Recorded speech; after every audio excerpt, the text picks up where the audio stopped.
Fidgeting when thinking. Fidgeting when thinking is one of those subtle behaviors that most people never question, yet it reveals far more about a person's inner world than they realize. This habit emerges when the mind begins to dig deeper than the moment, pulling attention inward while the body unconsciously seeks a release valve for the mental pressure. Whether it's tapping fingers, shifting weight, or playing with an object nearby, fidgeting becomes a physical echo of an active, restless, or highly analytical mind at work. People who fidget while thinking often process information intensely, and their bodies betray this hidden storm of thoughts before a single word is spoken. It's a quiet confession of mental movement, almost like the body is trying to keep up with the pace of the brain. There's an emotional undercurrent to this habit as well. Fidgeting can signal vulnerability, a subtle sign that someone is navigating uncertainty, overthinking possibilities, or wrestling with unspoken worries. It's the body's way of grounding itself, of finding a rhythm when thought spirals feel too chaotic. Some people fidget because they're deeply engaged, others because they're afraid of choosing wrong, and many because their minds refuse to settle until they find clarity. What's most revealing is that people rarely notice themselves doing it, yet others around them often interpret it instinctively. To some, it shows creativity, intelligence, or introspection. To others, it signals anxiety or emotional turbulence. But at its core, fidgeting when thinking is the raw, unfiltered evidence of a mind that refuses to sit still, even when the body tries to. Crossing your arms when uncomfortable. Crossing your arms when uncomfortable is one of the most telling unconscious habits, a silent shield the body raises long before the mind admits it needs protection. In moments of tension, uncertainty, or emotional vulnerability, the arms fold across the chest as if trying to guard the heart itself. This instinct isn't random. It's rooted in the brain's ancient wiring, a leftover survival response meant to create distance, safety, and control when the world feels unpredictable. People often do it without realizing that their body is broadcasting a message their voice would never say out loud. I don't feel safe here. This habit reveals much about a person's inner state. When someone crosses their arms, they're pulling inward, retreating into themselves for security. It's an emotional retreat disguised as a physical posture. It may surface in tense conversations, during criticism, or even when a person feels judged, exposed, or overwhelmed. Sometimes it appears around strangers, sometimes around loved ones, and sometimes even in completely harmless moments when deep fears from past experiences are triggered.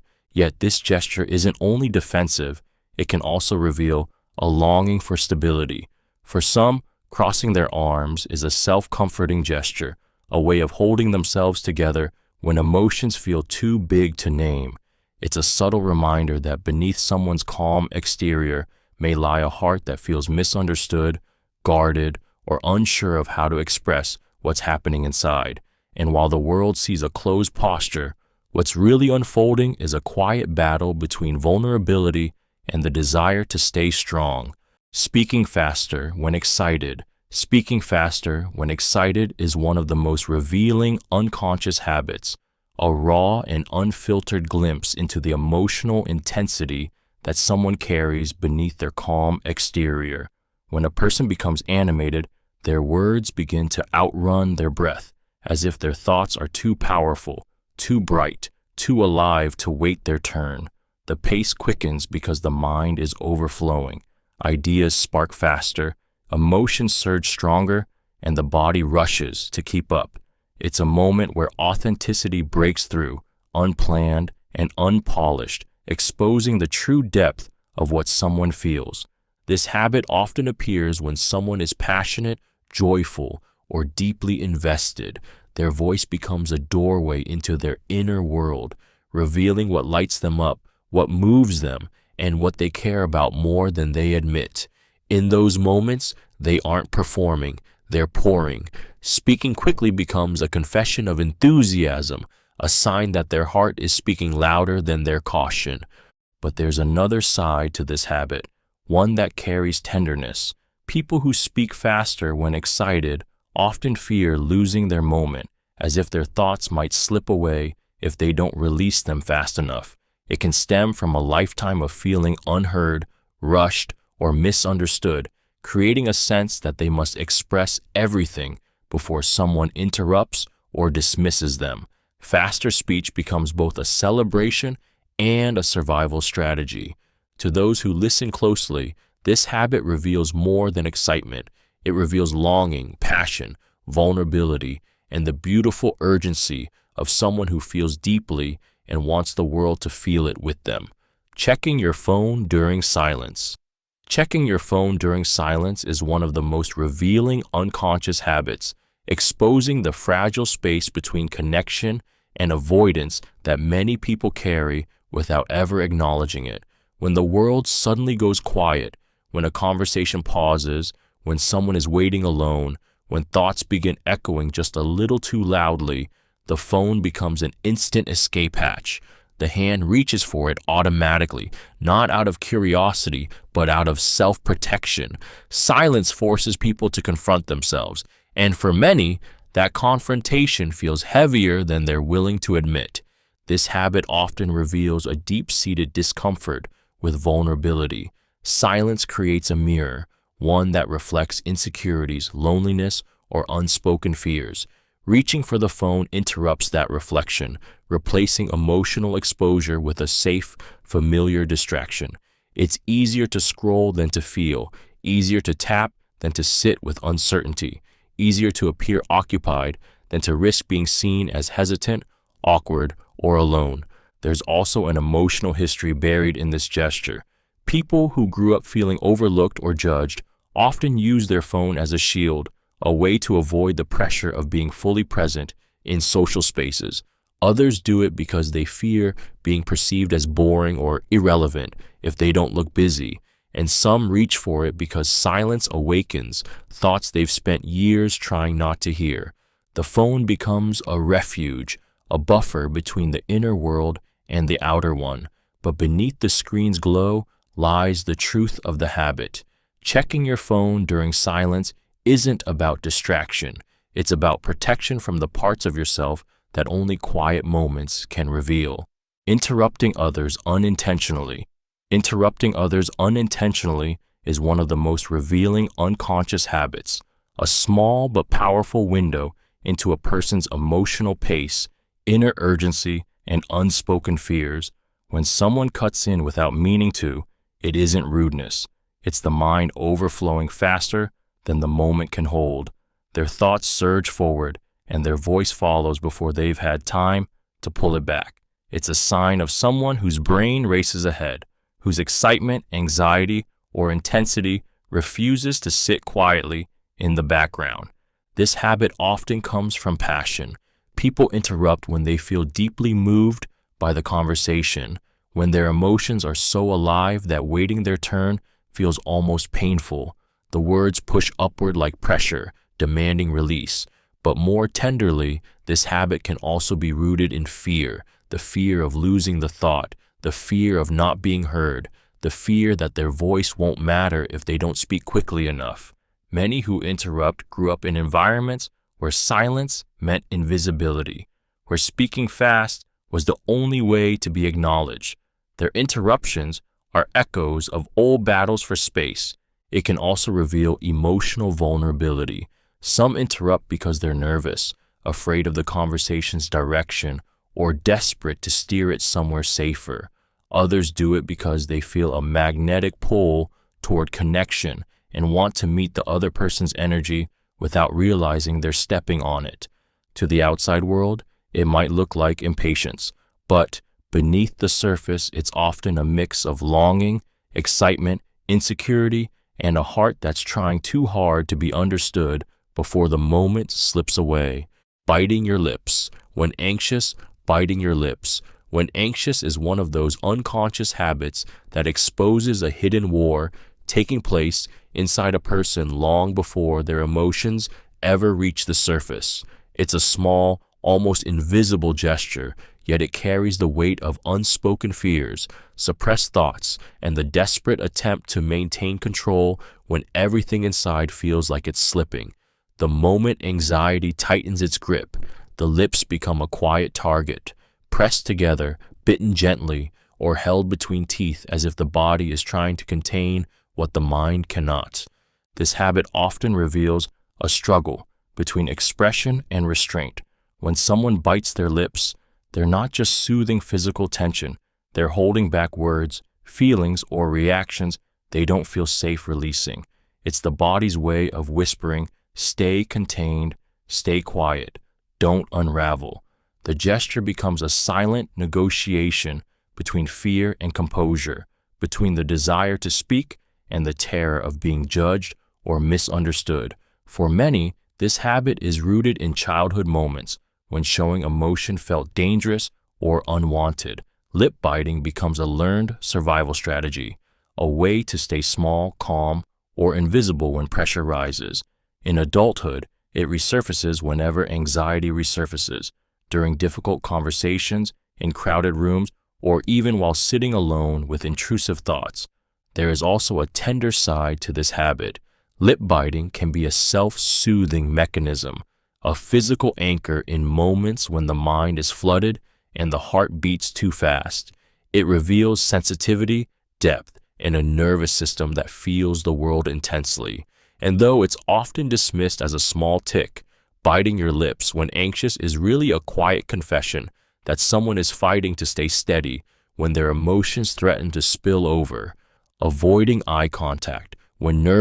Avoiding eye contact when nervous is one of the clearest windows into a person's hidden emotional landscape, a quiet confession of vulnerability that speaks long before words ever do. When anxiety rises and the heart begins to race, the eyes instinctively drift away, not because someone is uninterested, but because direct connection feels overwhelmingly raw. Eye contact is intimate. It exposes truth, emotion, and insecurity all at once. For a nervous mind, that level of visibility feels like standing unshielded beneath a spotlight.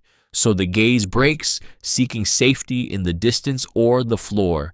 This habit is deeply rooted in human psychology. The eyes are the most honest part of the body, revealing fear, excitement, doubt, and even the micro shifts of thought. When someone avoids eye contact, it is often because they fear being seen too clearly.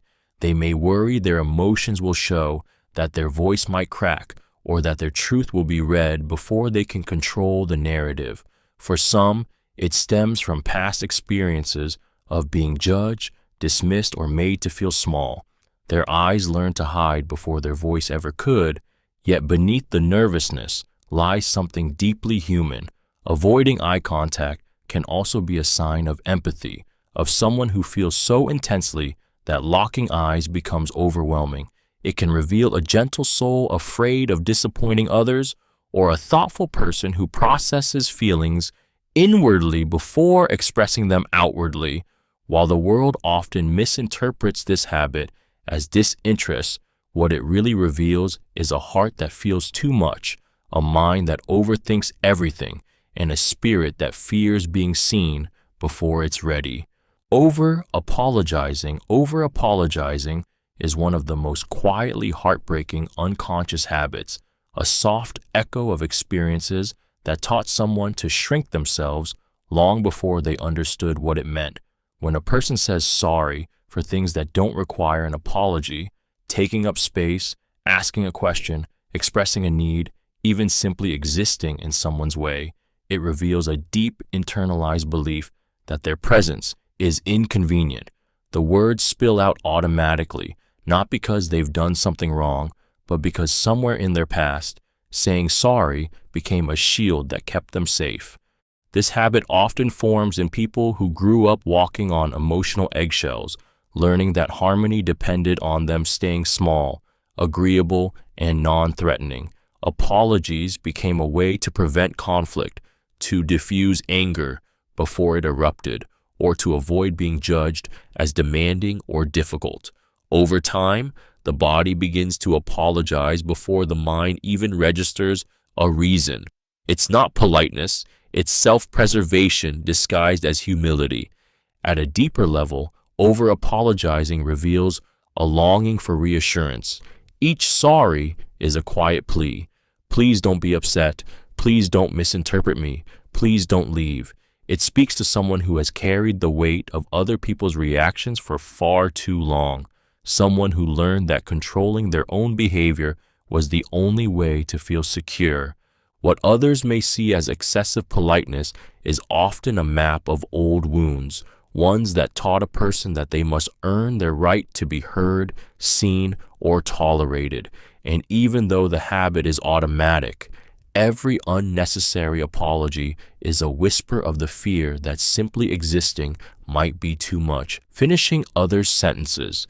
Finishing others' sentences is one of those unconscious habits that silently exposes the emotional impulses driving someone beneath the surface.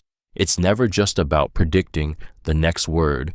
It's about revealing how intensely a person feels the conversation, how deeply they want to connect, and how urgently their mind moves ahead of the moment. When someone jumps in to complete another's thought, it often comes from a place of eagerness, a desire to show understanding so quickly that patience becomes secondary. Their brain races, their emotions surge, and their need to prove, "I get you," overrides the space the other person still needs to express themselves. But this habit also exposes something far more vulnerable.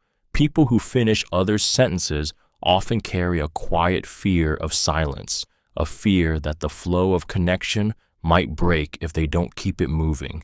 Many grew up in environments where conversations were competitions, where speaking quickly meant being heard, and speaking slowly meant being ignored. So they learned to anticipate, to jump in, to complete thoughts before they disappear. It's a survival response disguised as enthusiasm. There is tenderness hidden in this behavior too. Sometimes the person is trying to relieve pressure, believing they're helping by lifting the weight of articulation from someone who's struggling to find words. Sometimes they're simply overflowing with empathy, desperately trying to prove they understand, even if the timing betrays them. What makes this habit so revealing is that it exposes a mix of confidence and insecurity, of connection and fear, of emotional speed and emotional hunger.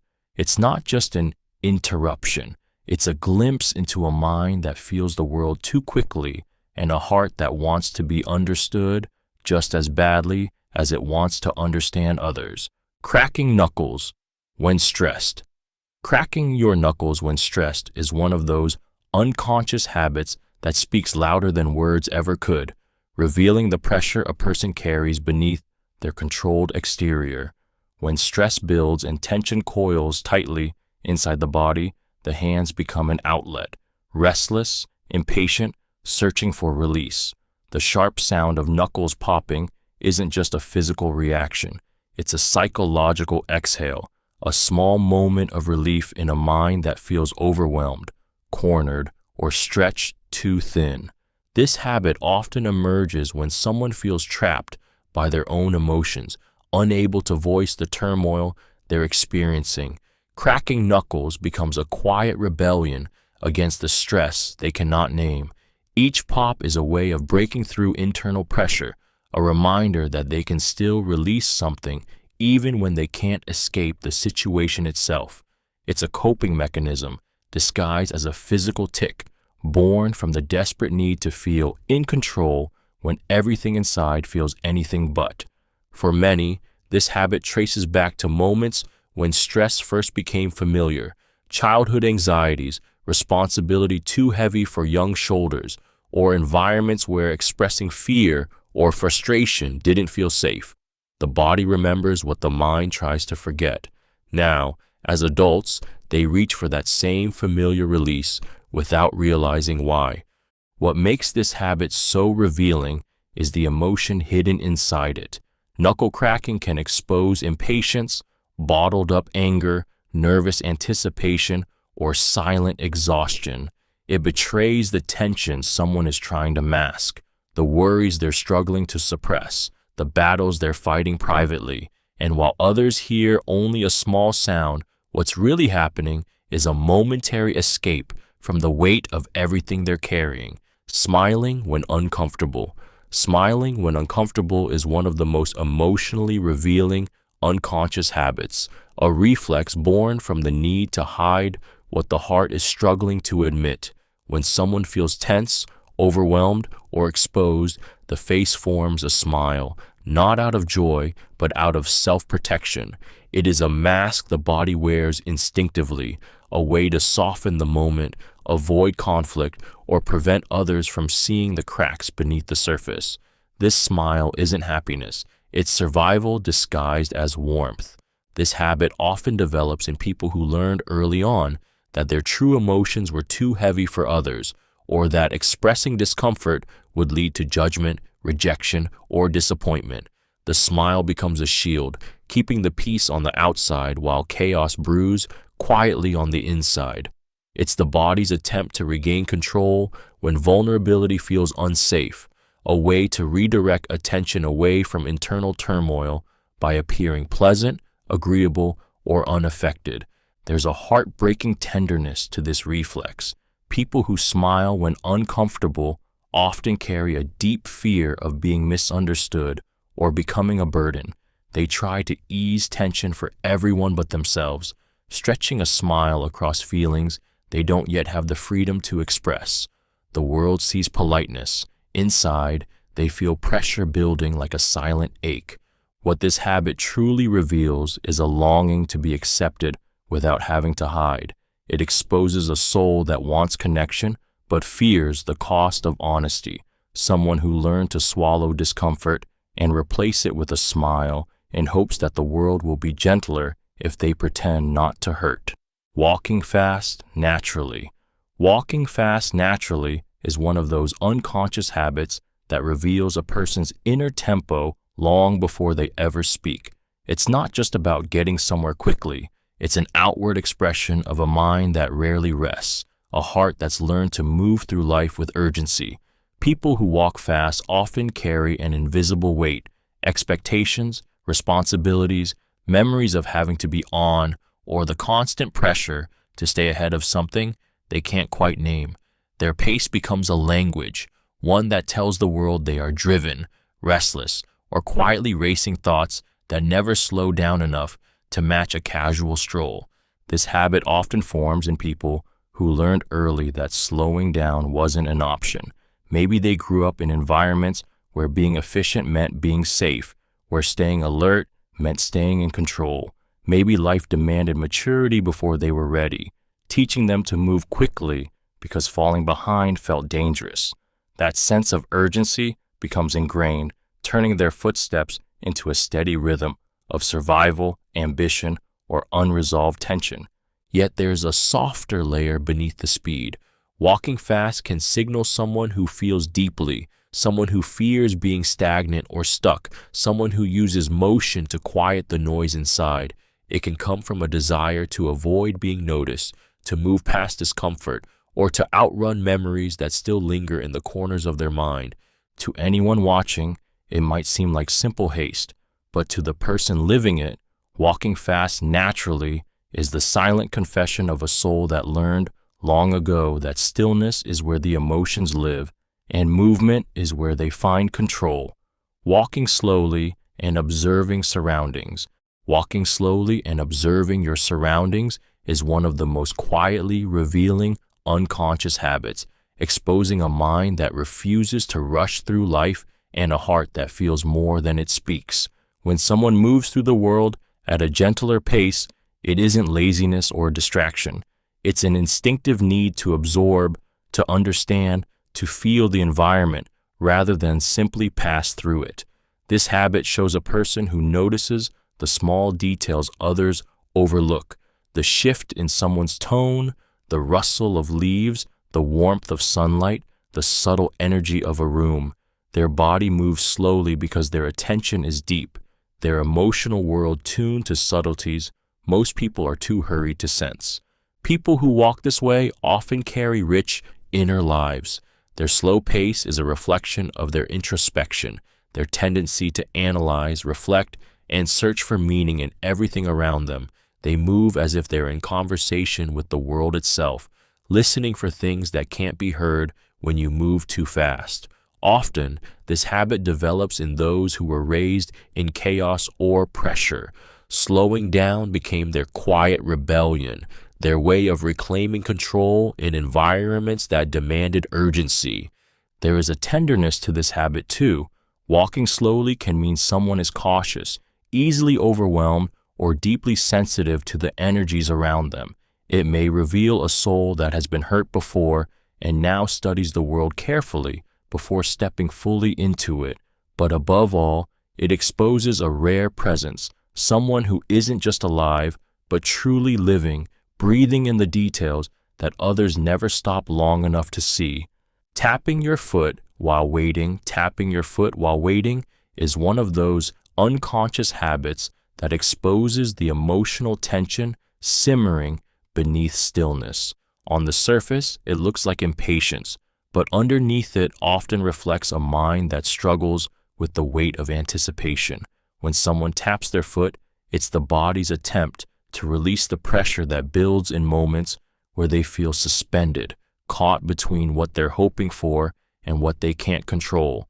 The rhythm becomes a physical outlet for invisible restlessness, the heartbeat of a mind that refuses to sit quietly in uncertainty. This habit often appears in people whose thoughts move faster than the world around them. Waiting feels like confinement, and the foot begins to move as if trying to push time forward. It reveals a person who feels deeply, who anticipates intensely, who carries a quiet urgency that they rarely express out loud. They may be anxious about what comes next, overthinking outcomes they can't predict, or simply uncomfortable with the vulnerability that waiting forces them to face. For many, foot tapping began in childhood, when holding still felt impossible during moments of pressure, fear, or excitement. The body learned to channel emotional overload into movement, and that reflex still surfaces whenever life demands patience. It's a small rebellion against powerlessness, a subtle way of grounding the nervous system when the mind is buzzing. What makes this habit so revealing is how instinctively it emerges. Without a word, foot tapping exposes internal storms, impatience layered with anxiety, hope mixed with dread, the fear of waiting for something that matters. It reveals a heart that feels time too sharply and a mind that hates being left alone with its thoughts. Overexplaining yourself. Overexplaining yourself is one of the most revealing unconscious habits, exposing a history of doubt, dismissal, or emotional invalidation that someone has carried far longer than they ever admit. When a person feels the need to justify every action, clarify every detail, or apologize for things that don't require an apology, it isn't because they enjoy talking, it's because somewhere along the way, they learned that simply existing wasn't enough. Their voice had to be softened, their intentions had to be proven, and their worth had to be constantly explained to avoid conflict or rejection. This habit often forms in people who grew up walking on emotional eggshells. Maybe they were questioned harshly, misunderstood often, or made to feel like their motives were always suspect. Over time, their mind becomes wired to anticipate criticism before it even happens. Every word they speak carries an invisible weight. Every silence feels dangerous, and every misunderstanding feels like a personal failure they must fix immediately. Overexplaining is also a symptom of a deep, aching desire to be understood. These individuals feel emotions intensely, think deeply, and care more than most people realize. But with that sensitivity comes fear, the fear of being misread, disliked, or seen as difficult. They explain themselves not to dominate the conversation, but to protect their heart from being dismissed again.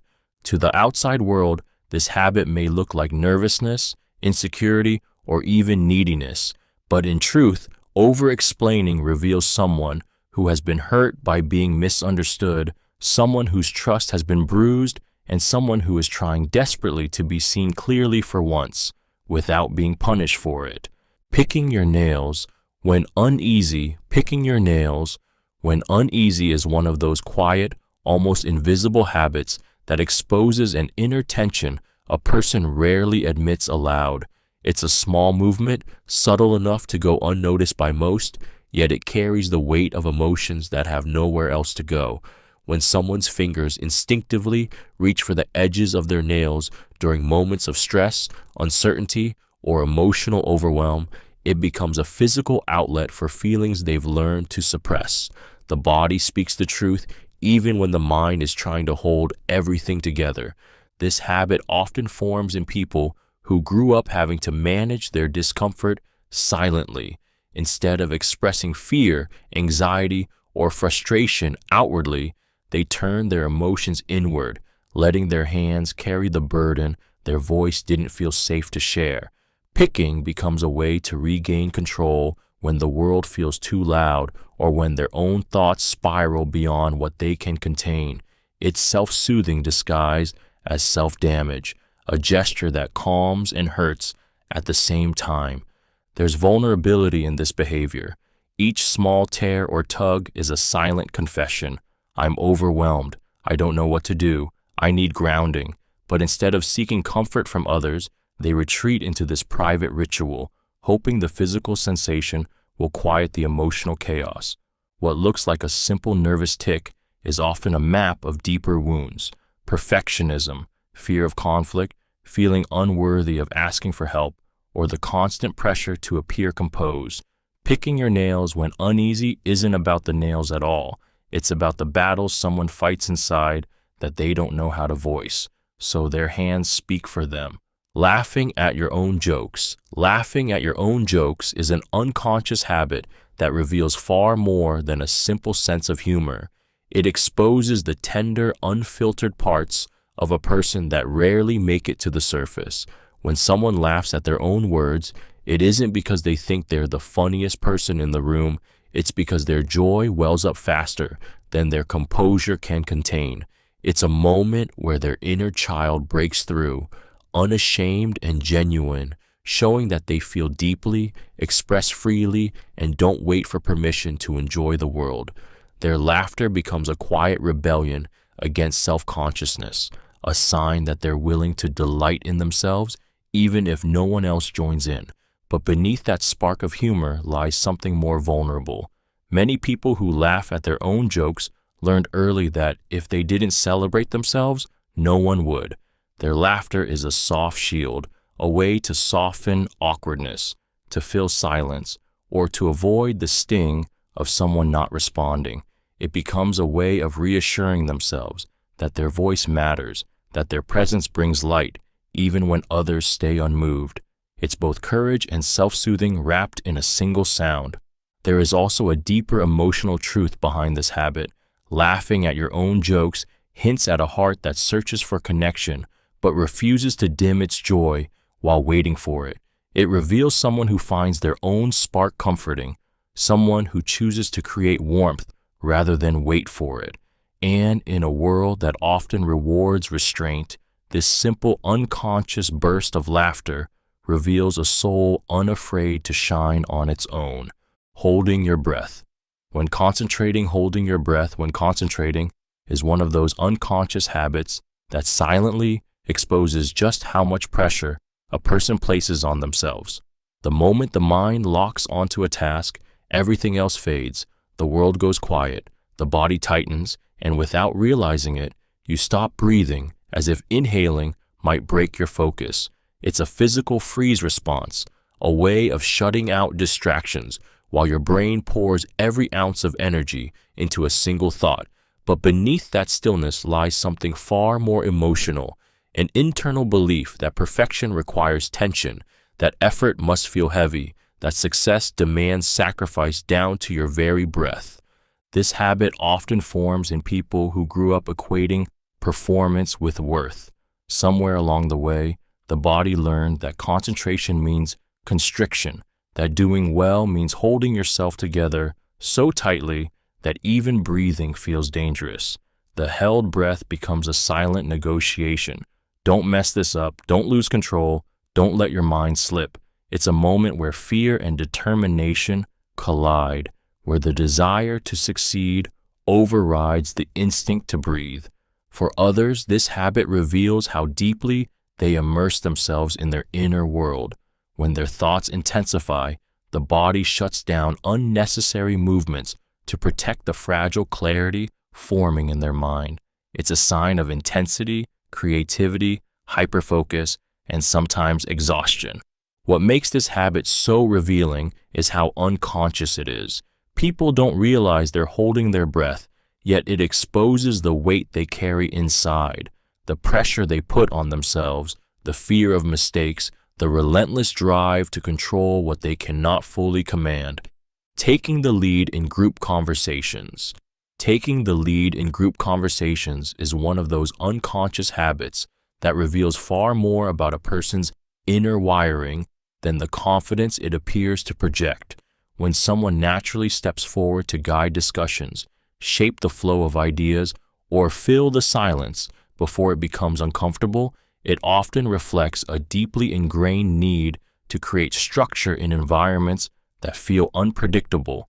Beneath the steady voice and decisive presence lies a mind that thrives on clarity, direction, and emotional control, even when they don't realize they're doing it. This habit often grows from a lifetime of being the one who held things together. Maybe they were the peacekeeper in their family, the problem solver among friends, or the one people relied on when emotions ran high. Over time, taking the lead became less of a choice and more of a reflex, a way to keep chaos at bay by steering the moment before it can spiral. Their leadership isn't always about dominance. Many times, it is the quiet response of someone who feels responsible for the comfort and cohesion of everyone around them. Yet, there's a tender side to this instinct. People who take the lead often fear the discomfort of silence, the awkwardness of uncertainty, or the possibility that no one else will step in. Sometimes it's rooted in anxiety disguised as confidence, a subtle plea for connection masked by authority. And for those who have been dismissed or overlooked in the past, leading becomes a way to ensure their voice finally cannot be ignored. What this habit exposes is a complex mixture of strength and vulnerability, a desire to guide, a need to be heard, and a quiet fear of what happens if they don't speak first. Letting others speak first. Letting others speak first is one of those unconscious habits that says far more about a person's emotional history than their social manners.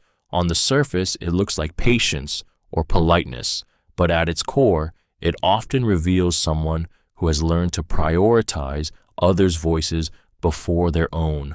When a person instinctively steps back in conversations, waiting, watching, giving space, it's rarely just courtesy. It's a reflex built from years of understanding that speaking too soon, too loudly, or too honestly could lead to judgment, rejection, or conflict. So they sit quietly, listening with an intensity that borders on self-erasure. This habit is deeply tied to sensitivity and emotional awareness. People who let others speak first are often the ones who scan a room before they let themselves exist in it. They read facial expressions, tone, and energy, making sure the environment is safe before they offer their thoughts. Their silence isn't emptiness, it's caution shaped by experience. They've learned that their words carry weight, and sometimes that weight feels too heavy to risk dropping into the wrong moment. But beneath this restraint lies a longing to be understood. They want to speak, to be heard, to be valued, yet they fear disrupting the balance or taking up too much space, so they wait, hoping someone will notice the quiet and invite them in. Letting others speak first is not weakness. It's the emotional imprint of someone who has carried harmony on their shoulders for too long, someone who has learned to listen so deeply that they often forget they too deserve to be heard. Checking the time often and checking the time often is one of those unconscious habits that quietly exposes the tension between your inner world and the expectations pressing in from the outside.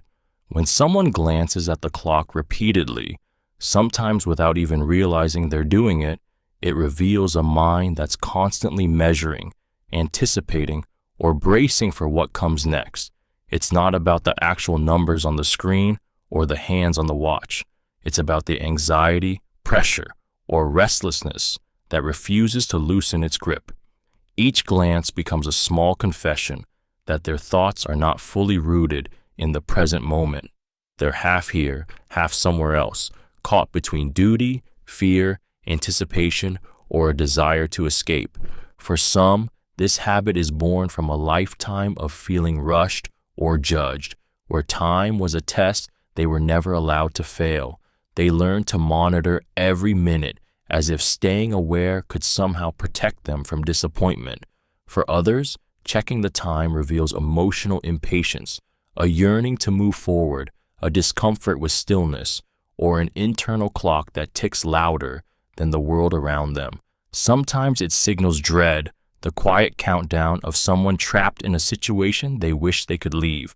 Other times, it reveals hope, a heart waiting for a moment that matters. What makes this habit so revealing is that it exposes the unspoken battle between presence and pressure. Each glance at the time is a whisper of worry, a hint of longing, or a reminder that something inside them is racing long before their feet ever move. Forgetting to blink when focused. Forgetting to blink when focused is one of those unconscious habits that reveals just how deeply someone disappears into their own mind. The moment concentration tightens its grip, the world fades, the body goes still, and the eyes, normally so reactive and alive, lock onto what's in front of them with unwavering intensity. It's as if the brain is afraid to miss a single detail, so it suspends even the most basic human reflex in the pursuit of understanding, solving, or creating. This stillness doesn't just show focus, it exposes a mind that dives so deeply into thought that the body struggles to keep up. People who forget to blink often carry an intensity that they rarely express verbally. Their focus is fierce, consuming, almost obsessive at times. It reveals someone who pours themselves completely into whatever they're doing, someone who feels compelled to give every ounce of attention because the outcome matters more than they would ever admit. Blinking feels like too much of a break, too much of a risk, a moment that might interrupt the delicate thread of clarity they're chasing. This habit can also whisper something more vulnerable. Often, it comes from a lifetime of feeling the need to be hyper-aware, to anticipate problems, to catch details before they become threats. The eyes stay open because the heart has learned that letting its guard down, even for a second, can cost something. What makes this so telling is how silent it is. No words, no movement, just unwavering eyes revealing a mind that refuses to look away, a deep need for control, or a passion that consumes everything else, even the need to blink. Cleaning or organizing things automatically. Cleaning or organizing things automatically is one of the most revealing unconscious habits, exposing a hidden need for stability in a world that often feels unpredictable. When someone begins straightening objects, wiping surfaces, or rearranging items without thinking, it's rarely about neatness for its own sake.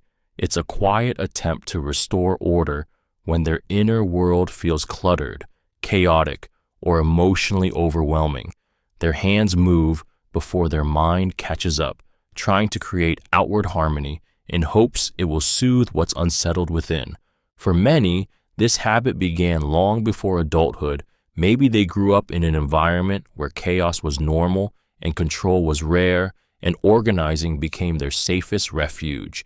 Maybe they were taught that being useful, tidy, and responsible was the only way to earn peace or approval. Or perhaps they simply learned that when emotions feel too big, shifting objects is easier than confronting feelings. Cleaning becomes a form of self-regulation, a way to quiet the noise that others can't see. There is an emotional tenderness behind this instinct.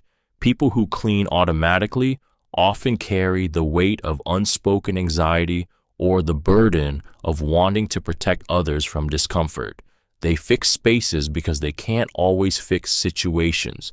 They organize rooms because they struggle to organize their own thoughts. And while the world may see someone meticulous or perfectionistic, what's really unfolding is a quiet battle for control, comfort, and calm. Cleaning or organizing without thinking reveals a heart that longs for safety, a mind that seeks relief in order, and a spirit that uses structure to survive the moments that feel too heavy to face directly. Leaving things slightly messy is one of those unconscious habits that quietly exposes the inner landscape of a person's mind, revealing emotional truths they rarely speak aloud. It's not laziness, nor is it carelessness. It's a subtle reflection of a mind that lives in motion, a heart that feels deeply, or a soul that is constantly juggling more than anyone realizes. When someone leaves clothes draped over a chair, cups half finished on the table, or notebooks scattered just out of order, it often signals a life where thoughts run faster than the hands that try to keep up. The mess becomes a soft imprint of everything they're carrying internally. For many, a slightly messy space is a sanctuary of controlled chaos. It's familiar, comforting, and lived in. It reflects a person who prioritizes ideas, emotions, or creativity over perfection. They don't clean every detail because their mind is busy exploring, remembering, processing, trying to make sense of things that don't fit into neat lines. The room becomes a mirror of their inner world, not disorganized but overflowing. There's often an emotional tenderness hidden inside this habit. People who leave things slightly messy are often those who expend their energy caring for others, feeling deeply, or fighting battles no one sees. Tidiness falls to the bottom of their list because surviving their own thoughts comes first. Their mess is a quiet confession that they're tired, overwhelmed, or stretched thin, but still moving forward. What looks like a scattered room is often the silent footprint of a mind that feels too much, thinks too deeply, or carries more than it has room for, leaving behind traces of a life lived in emotional motion rather than rigid control. Avoiding conflict instinctively is one of the most revealing unconscious habits, exposing a heart that has learned, often through pain, that confrontation can feel dangerous, overwhelming, or emotionally costly. When someone pulls back the moment tension rises, when their voice softens instead of sharpens, when they choose silence over standing their ground, it's not weakness, it's survival. Their body reacts before their mind can explain, stepping away from conflict as if it carries the same weight as a past wound they swore never to relive. This instinct is a quiet echo of experiences where speaking up led to punishment, where vulnerability met hostility, or where peace had to be protected at any cost. People who avoid conflict aren't indifferent. They feel too much. Their nervous system reads confrontation as a threat, triggering an internal storm of racing thoughts, tightening muscles, and the desperate urge to disappear from the moment.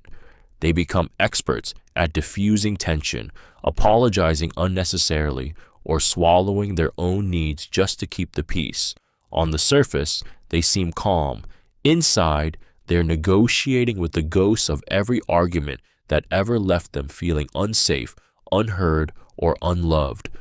But there is a deeper tenderness hidden in this instinct. Those who avoid conflict often carry immense empathy, the kind that aches at the idea of causing pain, disappointment, or emotional harm. They'd rather break themselves than break someone else.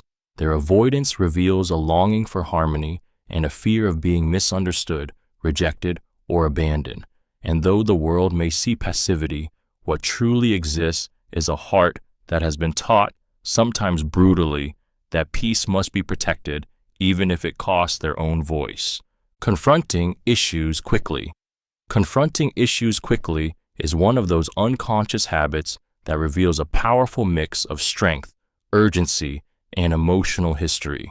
When a problem appears, some people move toward it instantly, not because they're fearless, but because their mind refuses to let unresolved tension linger.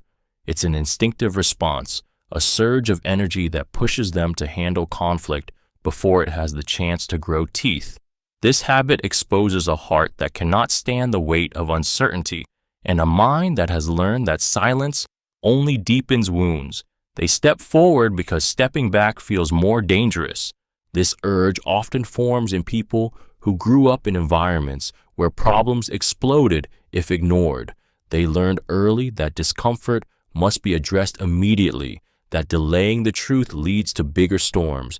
Now, the moment they sense a shift in tone, a misunderstanding, or a potential threat to stability, their body tightens and their mouth moves before fear can stop them.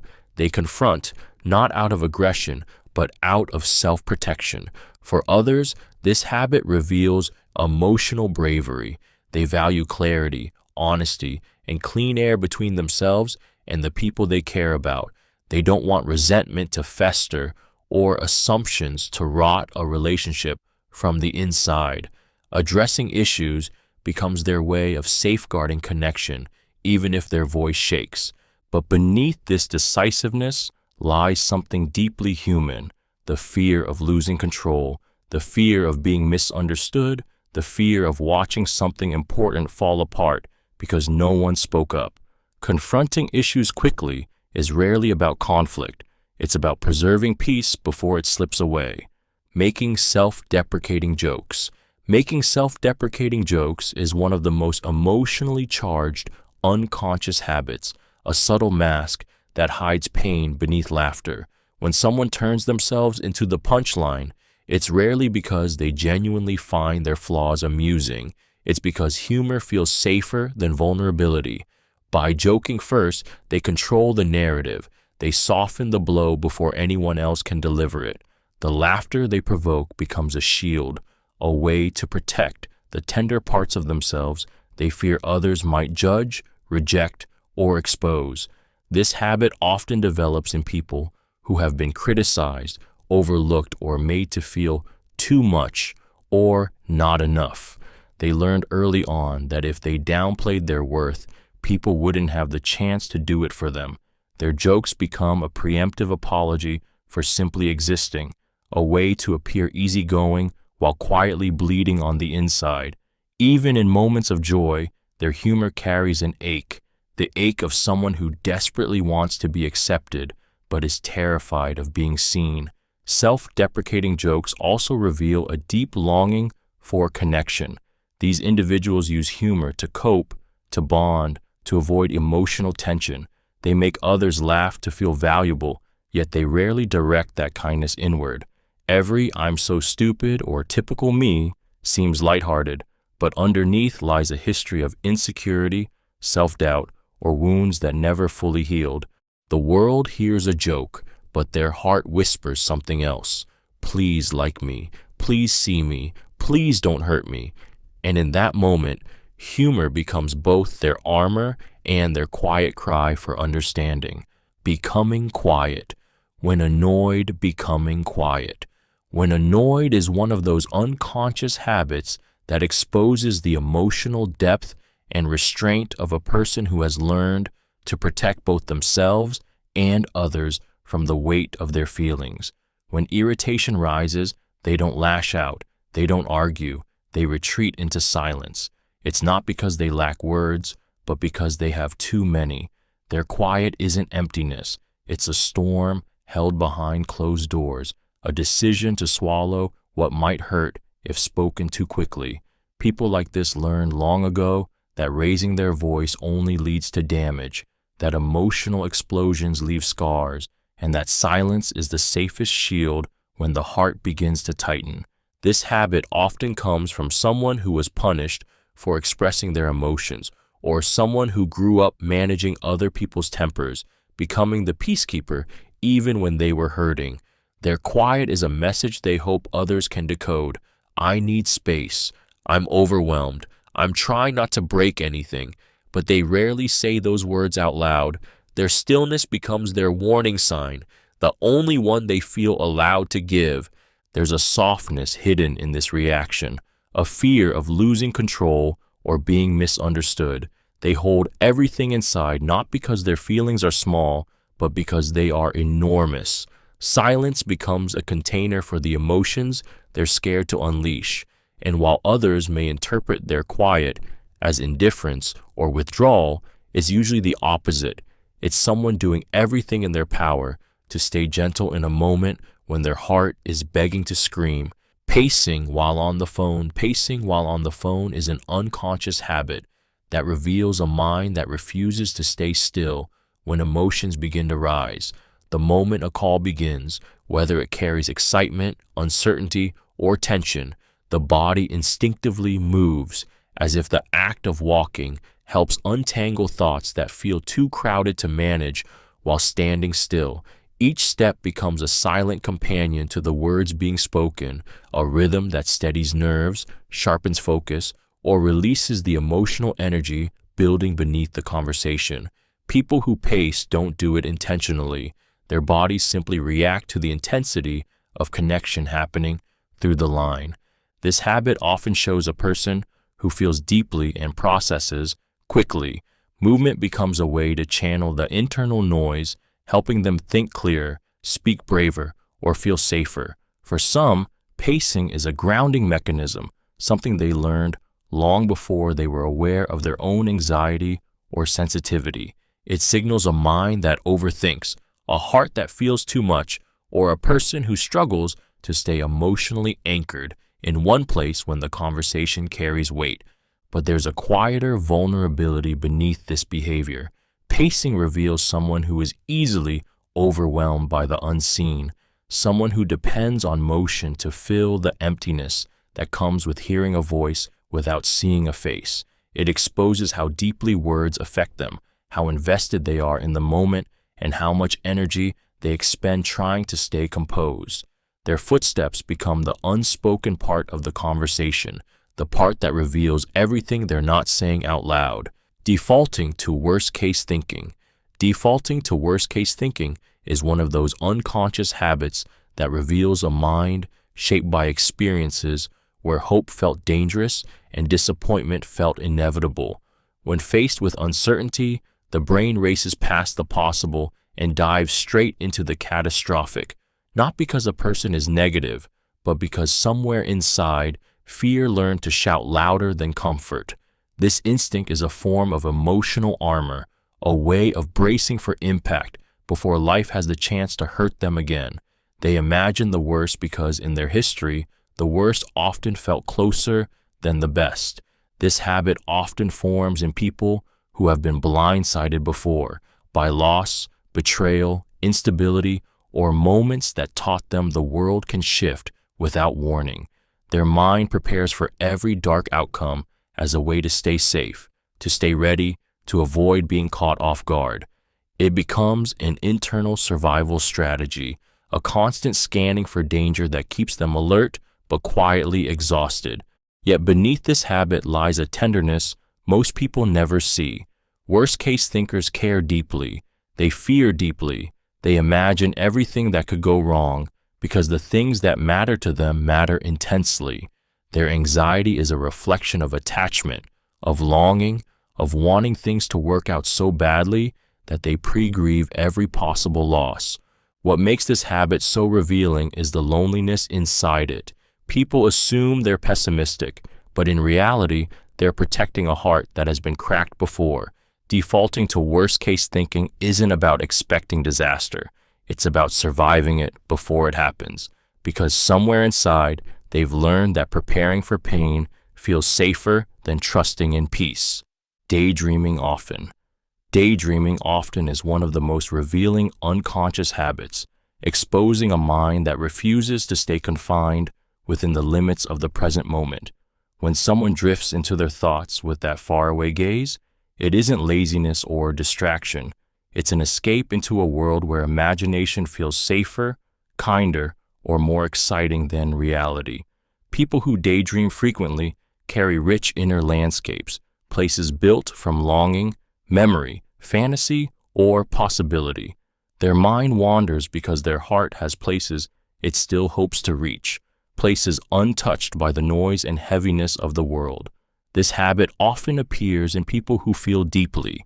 They retreat into their thoughts when the outside world grows overwhelming, disappointing, or too predictable.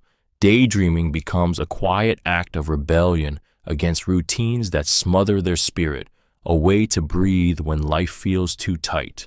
For some, it's a sanctuary, a realm where hopes aren't ridiculed, where heartbreaks don't sting as sharply, where they can rewrite moments that once wounded them.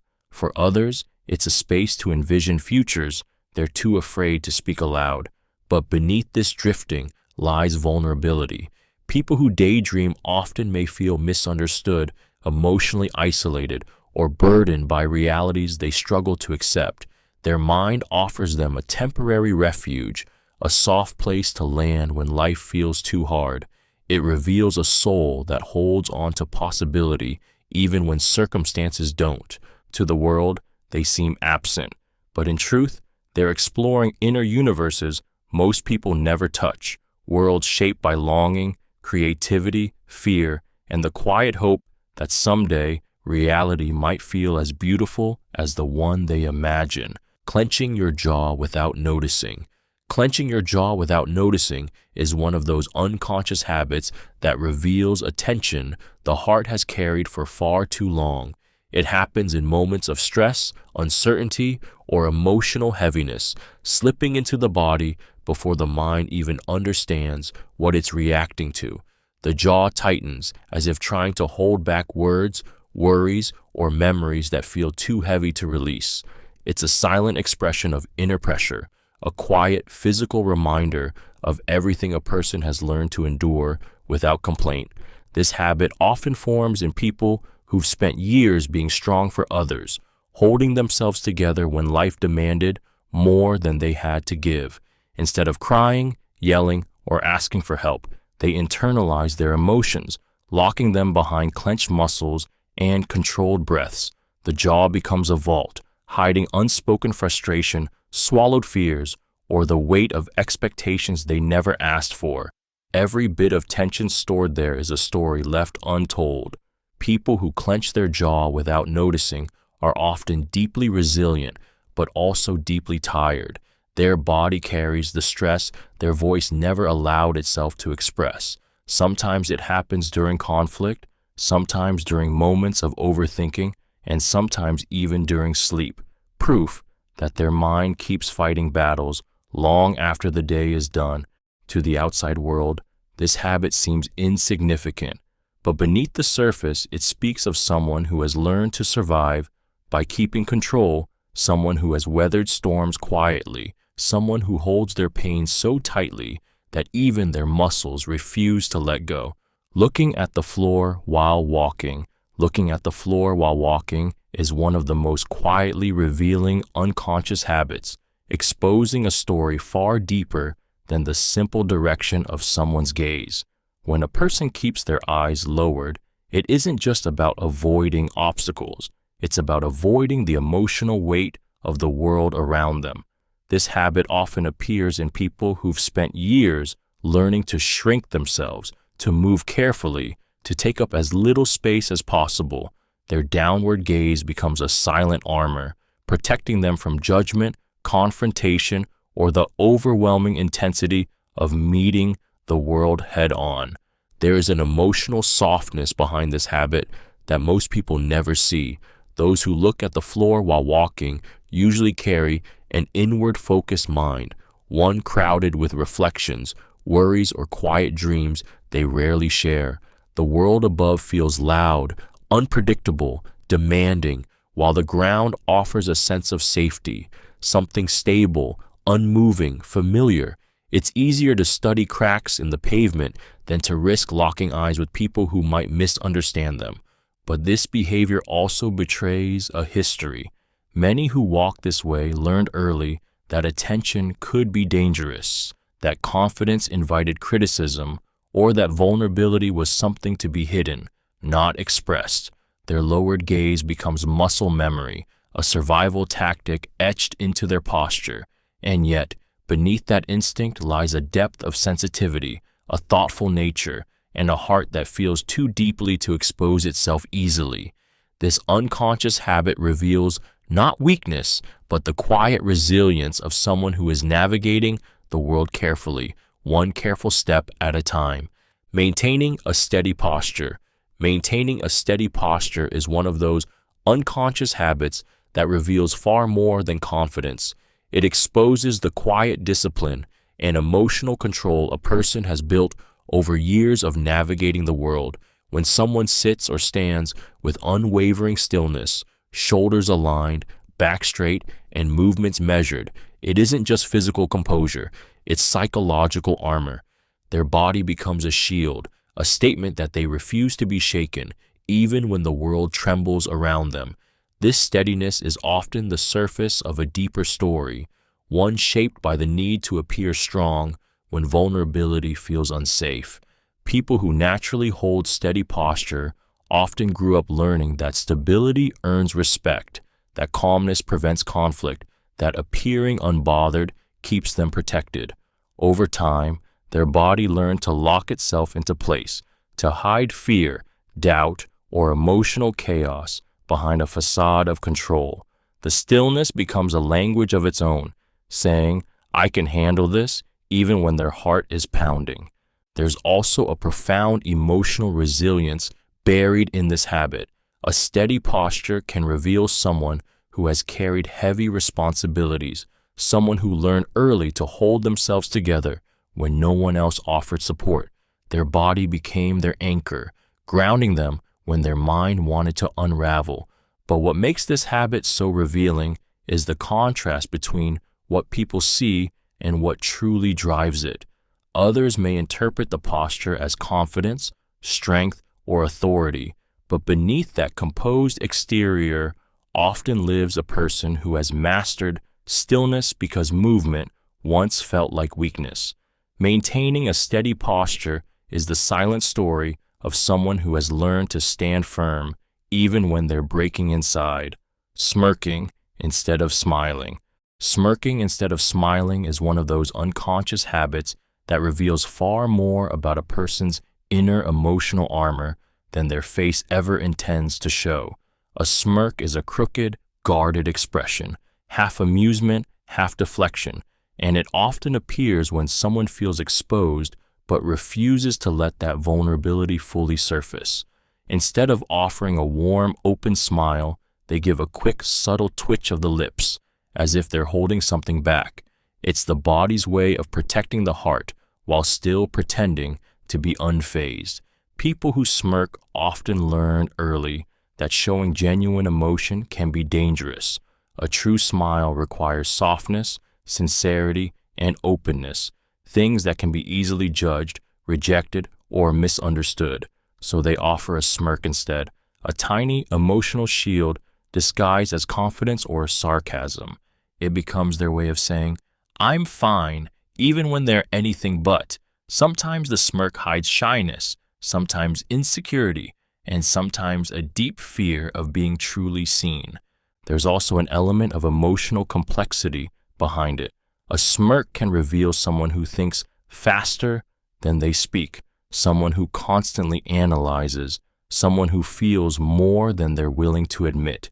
They may use it to mask nervousness, to diffuse tension, or to keep others from getting too close.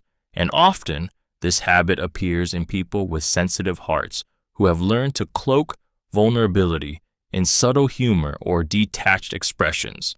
To the outside world, a smirk might look like confidence or irony, but beneath it lies a quieter truth. It's the expression of someone who has been hurt, someone who protects their joy carefully, someone who offers only half a smile because giving the whole thing feels like risking too much. Touching your hair when insecure. Touching your hair when insecure is one of those unconscious habits that reveals vulnerability in its purest form, a small gesture that speaks the truth long before words ever try to hide it. When someone feels exposed, uncertain, or judged, their hand moves instinctively toward their hair, not for vanity, but for protection. It's a self-soothing reflex, a quiet attempt to create comfort in a moment where their confidence begins to shake. Fingers run through strands, adjust them, tuck them behind the ear, all as a way to anchor themselves when their emotions start to slip out of reach. This habit often develops in people who have spent a lifetime evaluating themselves through the eyes of others. Maybe they were criticized for their appearance growing up, or perhaps they learned that being liked was tied to being put together. So when insecurity hits, they reach for the part of themselves they can control, their hair. It becomes a barrier, a distraction, a way to avoid eye contact, or simply something to hold on to when their thoughts feel too fragile. There's a quiet ache behind this gesture. Touching the hair becomes a way of saying, "Do I look okay? Am I enough? Please don't see how nervous I am." It's the physical echo of inner doubt, the kind that whispers they must fix themselves to be accepted. Most people don't notice they do it, but the habit exposes a heart that has learned to mask anxiety with softness, someone who tries to smooth their fears the same way they smooth a strand of hair, gently, quietly, hoping no one sees the trembling underneath. Raising your eyebrows when listening. Raising your eyebrows when listening is one of those unconscious habits that reveals a person's emotional openness long before they ever speak. This small, effortless movement is the body's way of widening its attention, of silently saying, "I'm here, I'm with you, I'm taking this in." When someone lifts their eyebrows in conversation, it shows a mind that becomes instantly more alert and a heart that instinctively leans toward understanding rather than judgment. It's a subtle invitation, a non-verbal signal that the other person's words matter enough to expand your expression without even realizing it. But this habit also exposes something deeper, an instinctive desire to connect. People who raise their eyebrows while listening often feel emotions intensely and absorb the energy of others with surprising depth. Their face reacts before their thoughts can catch up, mirroring curiosity, empathy, or surprise in a way that makes others feel seen. It's an unconscious act of validation, the kind that tells someone their story isn't falling into empty space. Yet beneath this warmth lies a vulnerability. Many who do this grew up attuned to the moods around them, learning to read people quickly for safety or acceptance. Their raised eyebrows became part of their emotional radar, a way to show they were engaged, harmless, or eager to understand.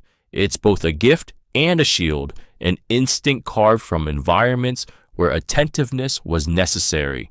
This simple gesture reveals a soul that listens not just with ears, but with expression, someone who feels the weight of other people's words and instinctively responds with openness rather than distance.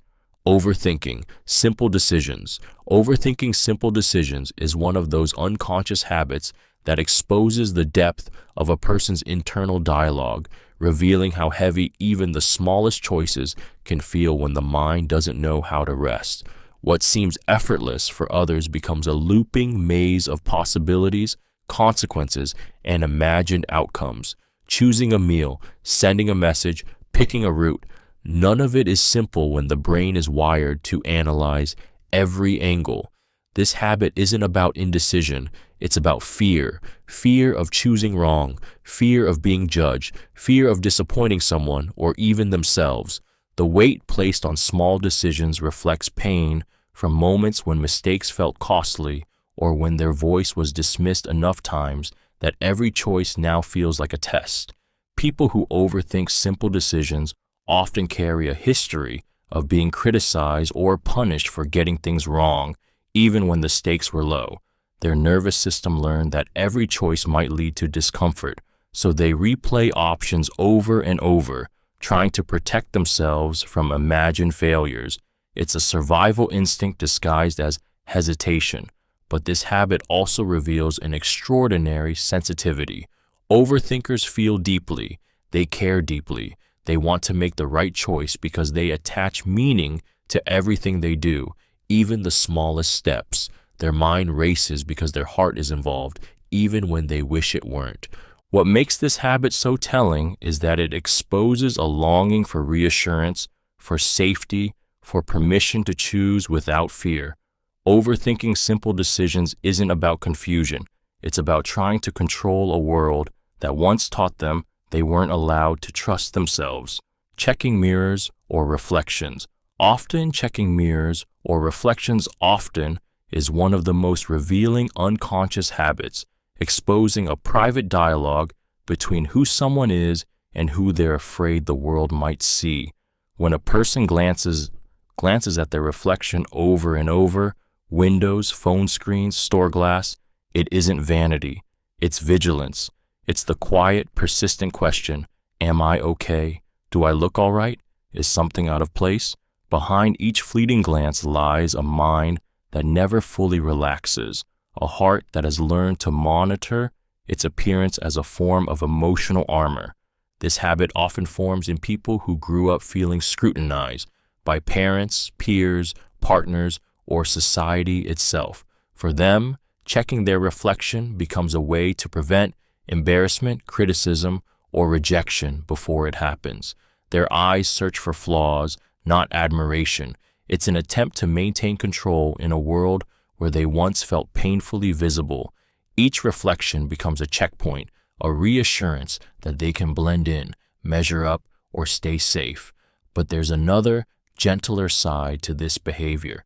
Sometimes people check their reflection when they feel uncertain inside, using the mirror as a grounding tool, proof that they still exist, that they're holding it together, that the face staring back is still theirs. It can be a way of hiding emotional turbulence behind a composed exterior, fixing the surface because fixing the inside feels too overwhelming. To others, these glances seem quick and meaningless, but beneath them lies a deeper truth. Checking mirrors often reveals a person who feels deeply, worries silently, and carries the weight of their insecurities in the smallest, quietest motions, hoping the reflection will tell them they're enough, even when they struggle to believe it themselves. Forgetting names but remembering faces. Forgetting names but remembering faces is one of those unconscious habits that reveals a mind wired for emotional imprint rather than surface-level detail. When someone meets a new person, the face lodges itself deep within their memory. Every expression, every micro-emotion, every subtle shift in energy, while the name slips away like it was never spoken. This isn't carelessness. It's the sign of someone who connects through feeling rather than form. Their brain captures the essence of the person, the warmth or coldness in their eyes, the softness or sharpness in their smile, the emotional signature that lingers long after the moment ends. People with this habit often move through the world with heightened intuition. They remember what matters to them, the aura, the presence, the emotional texture, not the label attached to it. Names feel flat, generic, interchangeable. Faces, however, carry stories, and those stories burn themselves into memory with a vividness they can't explain. But beneath this ability lies a deeper truth. They observe, absorb, and feel more than they let on. They may forget what you said, but they never forget how you made them feel. Their memory prioritizes connection over correctness, emotion over information, and sometimes forgetting names hints at a protective instinct, a mind overwhelmed by constant emotional input, forcing itself to drop the trivial so it can hold on to what resonates. To others, it may seem forgetful, but in reality, this habit reveals someone who pays attention in a way most people never do. They recognize souls, not syllables. Faces stay with them because they see people not as names, but as experiences that leave a mark. Forgetting faces, but remembering names. Forgetting faces, but remembering names is an unconscious habit that reveals a mind wired in a uniquely emotional way, exposing the deeper priorities of someone who connects through meaning rather than appearance. When a person instantly recalls a name yet struggles to place a face, it isn't a flaw. It's a sign that their brain latches onto identity, significance, and the emotional weight behind a name far more than visual details. Names carry stories, histories, impressions. Faces feel fleeting, interchangeable, harder to anchor. This habit shows a mind that remembers who someone is long before remembering what they look like. People with this tendency often process the world verbally or emotionally rather than visually. A name resonates because it represents essence, how someone made them feel, what they shared, the imprint of the connection. But a face? That's surface level, and their mind cares far more about depth than appearance. Their forgetfulness isn't careless. It's a quiet testament to how their brain is built. Yet, there's vulnerability woven into this habit too. Some who forget faces have spent years navigating social spaces cautiously, focusing on details that kept them safe, names, tones, words, while filtering out visuals that felt overwhelming or meaningless. Others grew up feeling unseen themselves, so they learned to pay attention to personal identity rather than physical presence. This unconscious habit reveals a person who notices the intangible, who memorizes significance over symmetry, who connects through essence rather than image. And while the world often values face recognition as a sign of social skill, this pattern exposes something far deeper, a mind that remembers what truly mattered in the moment, even when the face behind it fades. Telling stories in detail. Telling stories in detail is one of those unconscious habits that reveals a mind overflowing with emotion, memory, and meaning. When someone speaks, not in broad strokes but in vivid colors, describing the way the room smelled, the expression someone wore, the exact words spoken, they are unconsciously exposing how deeply they experience life. Every detail is a thread, and they feel compelled to weave them all together so others can truly see what they saw, feel what they felt, and understand the significance that lives within the moment.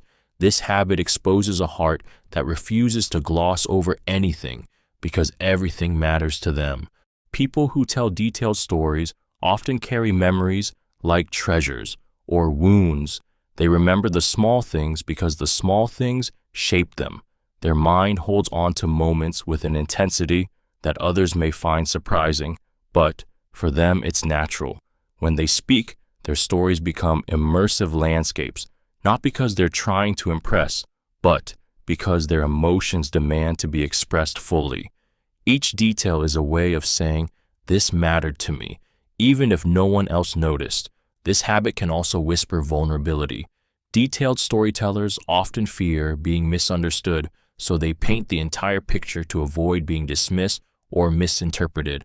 They explain, clarify, expand, hoping that if they provide enough context, their feelings will finally make sense to someone else. What makes this habit so revealing is the longing inside it, a longing to be heard, to be seen, to have their inner world witnessed in its full depth.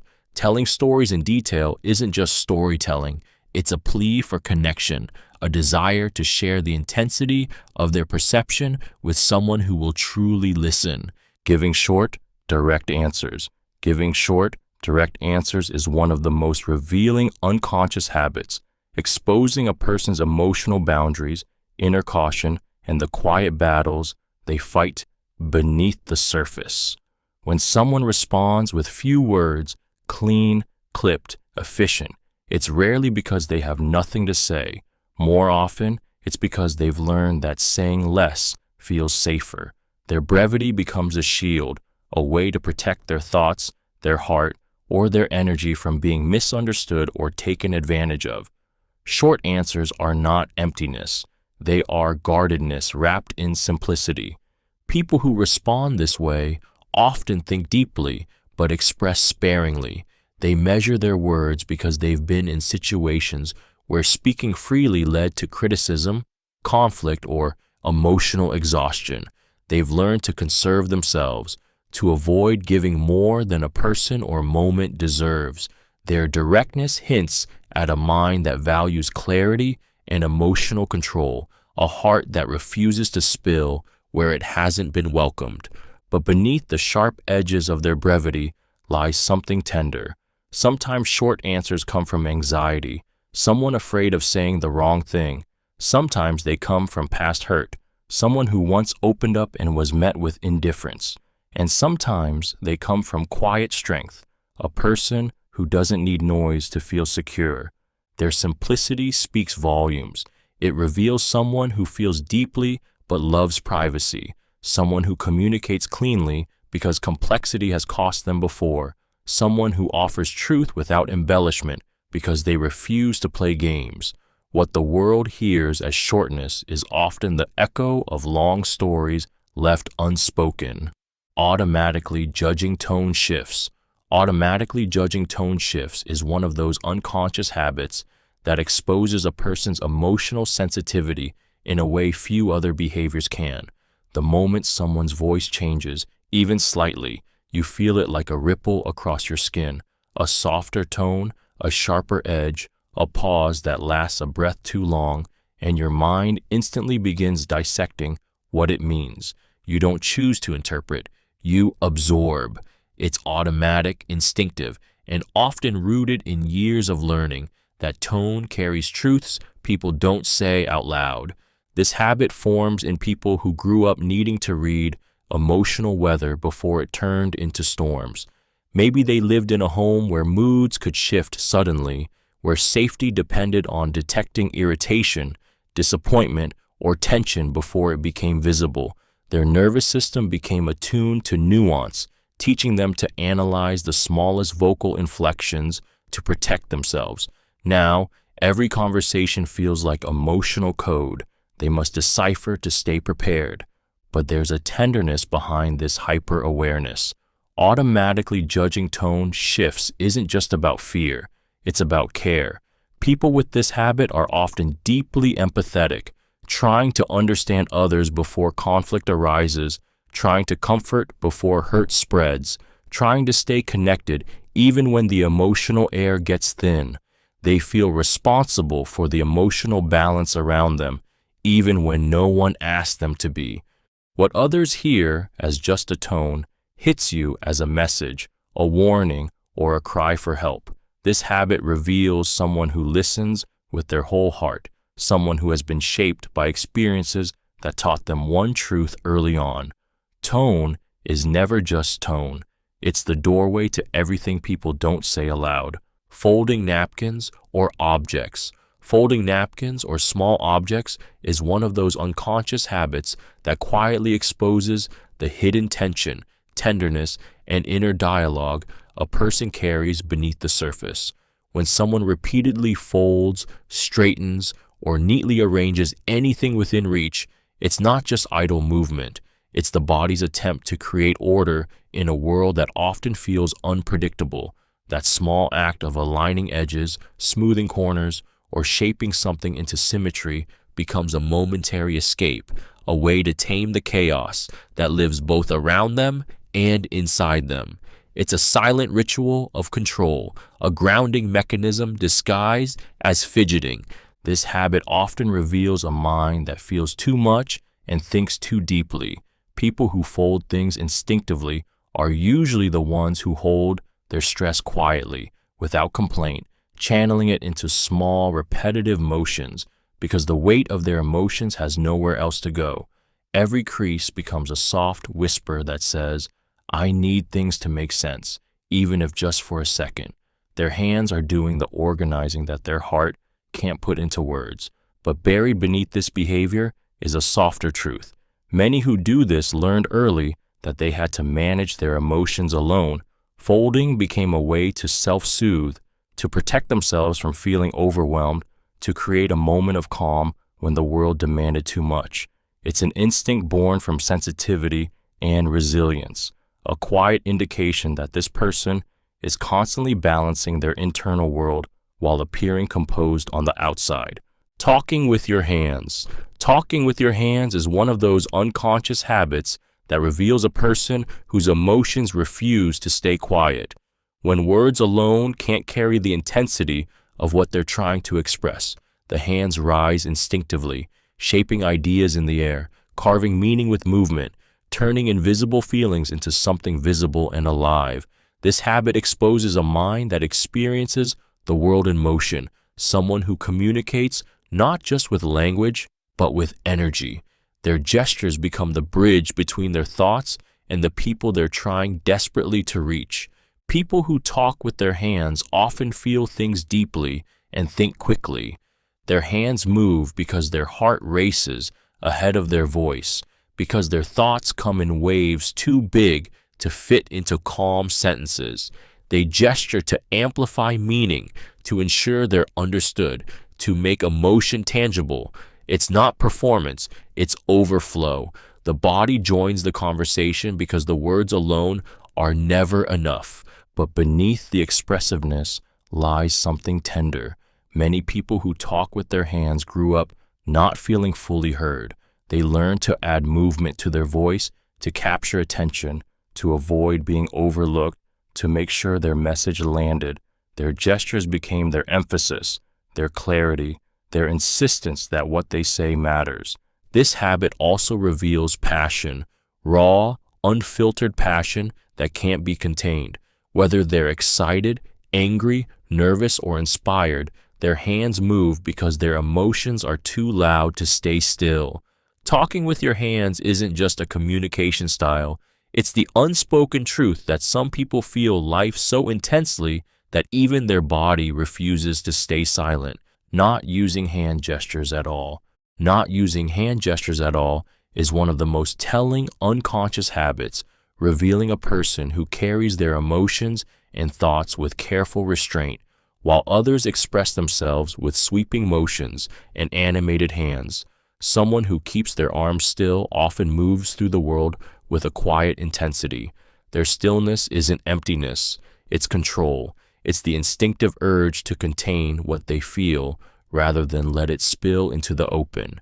This habit often belongs to someone who thinks before they speak, someone who measures their words, someone who's learned, sometimes painfully, that showing too much can make them vulnerable. A lack of gestures can hint at a past where expression was criticized, minimized, or misunderstood. Over time, they stopped signaling their emotions outwardly and began storing everything internally, their composure becoming both their armor and their prison. Their still hands reveal a mind that stays guarded, a heart that speaks softly, and an instinct to protect themselves by revealing as little as possible. But beneath this stillness lies remarkable sensitivity. People who rarely gesture often feel deeply, but their emotions move inward rather than outward. They observe more than they reveal, absorb more than they express, and analyze more than they let anyone see. Their quiet presence can be mistaken for detachment, but in truth, it reflects someone who has learned to navigate the world carefully, deliberately, and without unnecessary noise. Not using hand gestures doesn't mean they lack passion. It means their passion runs quietly, hidden beneath the calm surface of someone who has built safety in stillness. Clinging to routines. Clinging to routines is one of those unconscious habits that reveals a person's deepest need for stability, safety, and emotional grounding. When someone holds tightly to the same morning rituals, follows familiar paths, or repeats the same comforting patterns day after day, it's rarely about preference, it's about protection. Their routines become anchors in a world that feels uncertain, a way of building order when life has taught them that unpredictability can be dangerous or overwhelming. Each repeated action is a quiet attempt to create a sense of control in a life that hasn't always offered it. This habit often develops in people who have lived through chaos, emotional instability, sudden changes, or moments where everything they relied on fell apart. Routines become their lifeline, the one place where they know what to expect, where nothing shifts without their permission. These rituals soothe the nervous system, calm racing thoughts, and keep hidden anxieties at bay. They may seem simple from the outside, but to the person living them, they're sacred. There's a tenderness in this attachment that many never see. Clinging to routines isn't just structure, it's survival. It's someone trying to stay grounded when their mind feels like it's running too fast, someone trying to create consistency when life has denied them stability. The routine becomes a sanctuary built from repetition, small acts of certainty in a world where certainty is rare. To others, it may look rigid or predictable, but beneath the surface lies a soul that has learned to protect itself through familiarity, a heart that finds comfort in the known because the unknown once left its mark far too deeply. Seeking novelty. Constantly seeking novelty constantly is an unconscious habit that reveals a mind forever chasing the spark that ordinary life can't provide. When someone craves new places, new experiences, new people, new sensations, it isn't restlessness for its own sake. It's the ache of a soul that feels suffocated by repetition. Their curiosity is a fire that refuses to dim, pushing them toward anything that promises excitement, meaning, or escape from the heaviness of monotony. This habit exposes a heart that thrives in motion, a spirit that comes alive the moment it steps into the unknown. Routine feels like a cage. Predictability feels like a slow fading of color. Novelty for them is oxygen. But beneath this hunger lies a deeper emotional truth. People who constantly seek something new often carry a history of moments that felt too stagnant, too painful, or too confining. They learned early that staying still meant staying stuck. So they evolved into wanderers, chasing stimulation to outrun the emptiness, the boredom, or the memories that linger when life becomes too quiet. Their need for change is both an adventure and an escape. There's also a tenderness in this habit that many misunderstand. Those who chase novelty aren't flaky.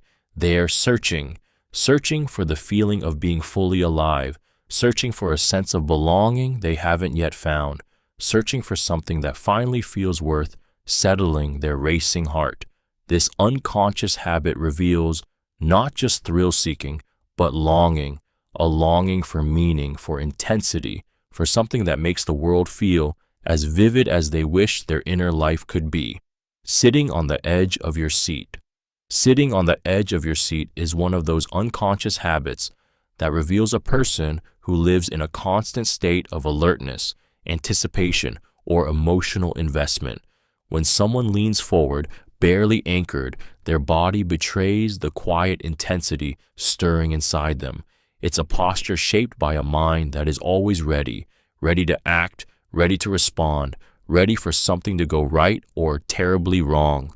This subtle forward pull exposes a nervous system that rarely relaxes, a heart that instinctively leans toward the future instead of resting in the present. People who sit on the edge of their seat often struggle with stillness. Their thoughts move fast, their emotions run deep, and their body mirrors the tension of someone who feels they must stay prepared. Sometimes it comes from excitement, those who are deeply engaged, curious, or passionate. Other times it comes from anxiety, from a lifetime of feeling that comfort is dangerous because everything can change in a moment. They hover, physically and emotionally, between where they are and what might happen next. For many, this posture began long before they realized it. Childhood environments that demanded vigilance, unpredictable relationships, or experiences where safety depended on staying alert can all shape this unconscious readiness. Sitting back feels like letting go of control, so they lean forward as if bracing themselves against the unknown. What makes this habit so revealing is the vulnerability hidden inside it. It shows how invested they are, how much they care, how deeply they feel the weight of every moment. Sitting on the edge of your seat isn't restlessness. It's the physical truth of someone who has never fully learned how to relax without fear. Slouching comfortably. Slouching comfortably is one of those unconscious habits that reveals a person's hidden relationship with safety, self-trust, and emotional exhaustion. When someone naturally sinks into their posture, shoulders relaxed, spine curved, body melting into the nearest seat, it isn't laziness, it's surrender. It's the body exhaling in ways the mind doesn't dare to. This habit exposes someone who carries more weight internally than they ever show externally, someone who is finally letting their guard drop because for a moment they feel unthreatened by the world around them. Their slouch is a small confession. I'm tired, I'm overwhelmed, or I finally feel safe enough to soften. People who slouch comfortably often move through life carrying responsibilities, expectations, or emotional burdens that slowly wear on their posture. Their body reflects what their heart has been holding for years, a need to relax, to escape pressure, to exist without performance. They don't sit tall because they've spent so much time bracing themselves, and slouching becomes the place where their soul can rest. This habit also hints at a person who feels deeply and internalizes everything. Slouching is the body curling inward, protecting the chest where all the vulnerable emotions lie. It's a quiet shield, a way of shrinking from judgment or scrutiny, especially for those who've been made to feel too much or not enough. Yet there's a softness in it too. People who slouch comfortably often crave comfort, connection, and emotional warmth.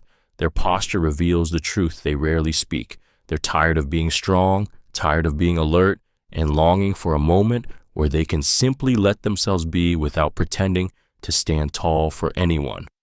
Holding doors for others by default. Holding doors for others by default is one of those unconscious habits that reveals a person's instinctive urge to care, protect, and create ease in the world around them. It seems like a simple, polite gesture, but it often carries much deeper emotional roots. When someone automatically reaches for the door, without thinking, without hesitation, it shows a mind trained to anticipate the needs of others before its own. It's the reflex of someone who has spent a lifetime watching, noticing, and trying to make the world just a little softer for the people in it. This habit often forms in those who grew up being the peacemaker, the helper, the one who learned early that kindness was the safest way to navigate people. They don't wait to be asked. They step forward naturally, driven by an inner voice that whispers, "Make it easier for them, make it lighter." It's the emotional muscle memory of someone who has lived through environments where thoughtfulness wasn't a luxury, it was a necessity. There's a quiet ache hidden in this instinct. People who hold doors by default often carry an unspoken desire to be needed, appreciated, or simply not overlooked. They've learned to communicate through actions rather than words, giving small pieces of themselves in hopes of feeling connected or valued. What looks like a harmless gesture is often the soft confession of a heart that finds meaning in making others comfortable. Someone who gives without thinking, because giving has always been their way of surviving, bonding, and belonging in a world that doesn't always open doors back for them. Not noticing people behind you. Not noticing people behind you is an unconscious habit that reveals a mind so deeply absorbed in its own world that the outside environment fades into the background. When someone fails to sense another person's presence, it isn't carelessness. It's a sign that their thoughts run far louder than their surroundings. Their focus turns inward, wrapped in reflection, worry, imagination, or analysis, until the world behind them becomes a quiet blur. This habit shows a person who lives more in their head than in their physical space, someone whose inner dialogue is often more vivid than the movement happening around them. But there's a deeper emotional layer beneath this tendency. People who don't notice others behind them often grew up learning to manage life alone, relying so much on their internal world that the external one felt secondary. They became self-contained, hyper-focused on the path ahead rather than what trails behind. In many cases, this habit grows from years of feeling watched, judged, or overwhelmed, leading the mind to numb out the background for the sake of emotional survival. The brain trains itself to tune out anything that isn't directly in front of them, anything that doesn't feel immediately safe or relevant. There is tenderness here too. This habit often belongs to dreamers, thinkers, and overfeelers, people whose hearts are heavy with thoughts they never voice, who walk through life carrying invisible weight. They are so busy navigating their inner storms that they overlook the soft footsteps behind them. It's not ignorance, it's exhaustion, introspection, or a mind that's simply too full to track anything but its own path forward. Eating quickly. Eating quickly is one of those unconscious habits that exposes far more than hunger. It reveals the emotional pace at which a person has learned to survive. When someone rushes through their food, barely tasting each bite, they're often carrying an inner urgency that others can't see. Their body moves fast because their mind is wired to believe that slowing down is unsafe, unproductive, or wasteful. Every quick chew, every hurried swallow is a quiet echo of a life where meals weren't moments of comfort, but checkpoints between responsibilities, tension, or uncertainty. For many people who eat quickly, this habit began long before adulthood. Maybe they grew up in environments where meals were rushed, chaotic, or competitive. Maybe they learned to finish fast to avoid conflict, to keep up with others, or to adapt to homes where peace was fragile and time felt scarce. Their body still remembers that urgency, even when life has changed. Eating becomes less about nourishment and more about efficiency, about getting through something before stress catches up. Others eat quickly because their mind never stops racing. Their thoughts move faster than their appetite, and the body follows, trying to match a pace set by anxiety or overthinking. Sitting still through a slow meal can feel suffocating, as if their restlessness might spill out if they linger too long. What makes this habit so revealing is the tenderness beneath it. People who eat quickly often carry unspoken tension, unacknowledged stress, or a lifelong belief that they must rush through even the most basic moments. Eating quickly isn't just a habit, it's the physical truth of someone who has rarely been taught what it feels like to slow down and feel safe. Eating slowly and savoring is one of the most revealing unconscious habits, exposing a soul that refuses to rush through the moments that nourish them, while others inhale their meals without a second thought. Someone who eats slowly is quietly choosing presence over pressure, depth over speed, and experience over efficiency. This habit reveals a person who feels life deeply, someone who understands, consciously or not, that pleasure isn't meant to be swallowed whole, but explored in pieces. Each bite becomes a small act of grounding, a moment where the world softens and their senses take over. It's not just about food, it's about feeling alive. People who savor often carry an inner world that moves at a gentler rhythm. They notice subtleties others overlook, the warmth of flavors, the shift of textures, the comfort of ritual. Eating slowly becomes a way of creating space in a world that constantly demands urgency. For many, this habit is born from longing for peace, for certainty, for something that feels steady in the chaos. Their pace becomes a quiet rebellion against environments that once rushed or overwhelmed them. But there is a deeper emotional truth behind this behavior. People who savor often protect their joy fiercely. They've learned that the world can be unpredictable, that happiness can be fleeting, so they hold on to the small moments that feel safe, warm, and fully theirs. Eating slowly becomes a reflection of how they approach connection, love, passion, and life itself, with intention, tenderness, and a desire to feel every bit of it instead of letting it slip by unnoticed. Picking the same seat everywhere. Picking the same seat everywhere is one of those unconscious habits that reveals a person's deep need for emotional safety, predictability, and control in a world that often feels anything but stable.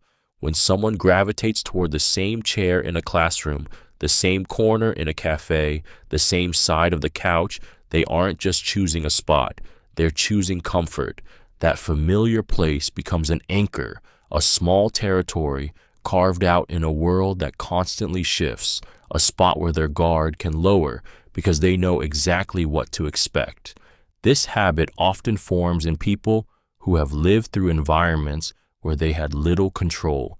Maybe routines were unpredictable, emotions around them were volatile, or they learned early that being in the wrong place could expose them to judgment or conflict. So they found a spot, a safe feeling place, and their nervous system remembered it. Now, every time they enter a room, their body seeks that same sense of certainty, scanning for the space where they can breathe the easiest. There's a vulnerability behind this behavior, one most people never see. Picking the same seat isn't about preference, it's about protection. It's about claiming a small piece of stability when the rest of life feels overwhelming. That seat becomes a shield, a comfort zone, a place where they don't have to overthink or prepare themselves for unexpected energy. To others, it may seem quirky or rigid, but to the person living it, that seat is a quiet sanctuary, a reminder that in a world full of unknowns, there is at least one place where they can feel steady, safe, and emotionally grounded. Sending messages without worry. Sending messages without worry is one of the most revealing unconscious habits, exposing a rare blend of emotional security, inner steadiness, and freedom from the fear of misinterpretation. When someone types and sends without pausing, rereading, or rehearsing every word, it isn't carelessness, it's confidence. It's the quiet certainty that they don't need perfection to be understood or safety nets to be accepted. Their ease with communication shows a heart unburdened by the anxiety that holds so many others captive, a heart that trusts its own voice enough to let it flow naturally. This habit often belongs to people who feel grounded in who they are. They aren't haunted by the need to impress or overthink. They don't spiral into what-if scenarios or dissect their tone for hidden meanings. Their messages reflect emotional transparency, the belief that showing up as they are is enough. It's a kind of freedom that grows in people who were either deeply supported or who fought hard to untangle themselves from past insecurities. But beneath this calm exterior lies something even more compelling: emotional resilience. People who send messages without worry have learned that their worth isn't measured by someone's reply, time, or reaction. They don't beg for reassurance because they carry it within themselves. They trust that if someone misunderstands, it can be clarified. If someone walks away, it wasn't meant for them. This habit reveals a person who has stopped letting fear write their sentences, someone who doesn't chase validation, someone whose peace is louder than their doubt. Their words leave their hands effortlessly because the battles that once held them back have finally quieted, allowing their voice to move through the world without trembling. Saying "I'm fine," automatically saying "I'm fine," automatically is one of those unconscious habits that carries an entire emotional history inside two small words. It slips out effortlessly, almost rehearsed, a reflex built from years of learning that vulnerability isn't always safe, and honesty can sometimes complicate things more than it helps. When someone says "I'm fine" without thinking, they're rarely fine. They're protecting themselves. They're shielding their heart, their fears, their exhaustion behind a phrase that feels easier than admitting the truth. It's the emotional armor of someone who has been hurt after opening up, someone who learned that silence is safer than disappointment. This habit forms in people who've spent their lives being strong for others, the ones who've been labeled resilient, independent, or the stable one. They carry burdens quietly, not because they want to, but because somewhere along the way, they were taught that their pain was too heavy for others to hold, so they compress it into a practiced smile and those two familiar words. Every automatic "I'm fine" is really a plea. Please don't dig deeper. Please don't see how tired I am. Please don't make me explain what I'm still trying to understand myself.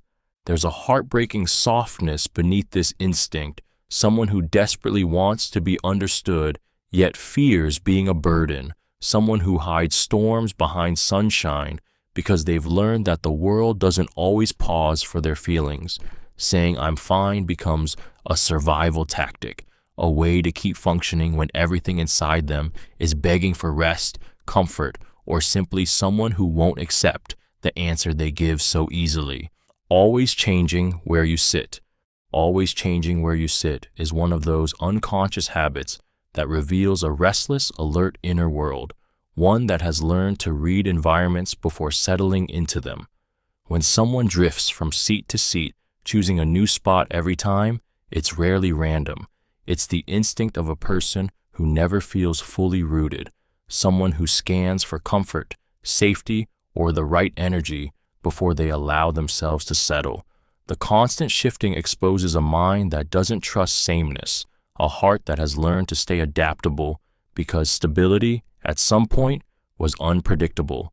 This habit often forms in people who grew up adjusting to others, moods that change without warning, households where peace was fragile, or environments where being in the wrong place meant being vulnerable. Their nervous system became trained to stay flexible, to move, to reposition. Sitting in the same spot every time feels like letting their guard down, so they keep rotating, searching for a place that feels right in that exact moment. There's also a deeper emotional layer to this. Always changing seats can reflect someone who fears being predictable, someone who's learned that being too visible, too constant, or too easy to find once brought pain. Movement becomes protection. Variety becomes control. Choosing a different seat becomes a way to stay untouchable, unreadable, and safe. To others, it may look spontaneous or indecisive, but beneath the surface lies a person shaped by uncertainty, someone who learned to survive through flexibility, someone who shifts their position not because they're lost, but because sitting still feels like handing the world a version of themselves they're not sure they're ready to reveal. Rereading messages before sending. Rereading messages before sending is one of those unconscious habits that exposes a profoundly careful, emotionally aware mind, someone who feels the weight of their words long before they leave their fingertips. When a person reviews their message once, twice, sometimes 3 times, it's not perfectionism for the sake of perfection. It's protection. It's the fear of being misunderstood, judged, or hurting someone without meaning to. This small pause before hitting send reveals a heart trained to filter itself, to make sure its intentions are clear, because the consequences of being misread once left a bruise that never fully faded. This habit often forms in people who grew up in environments where tone was analyzed intensely, where one wrong word could shift the entire atmosphere. They learned early that communication wasn't simple, it was a minefield.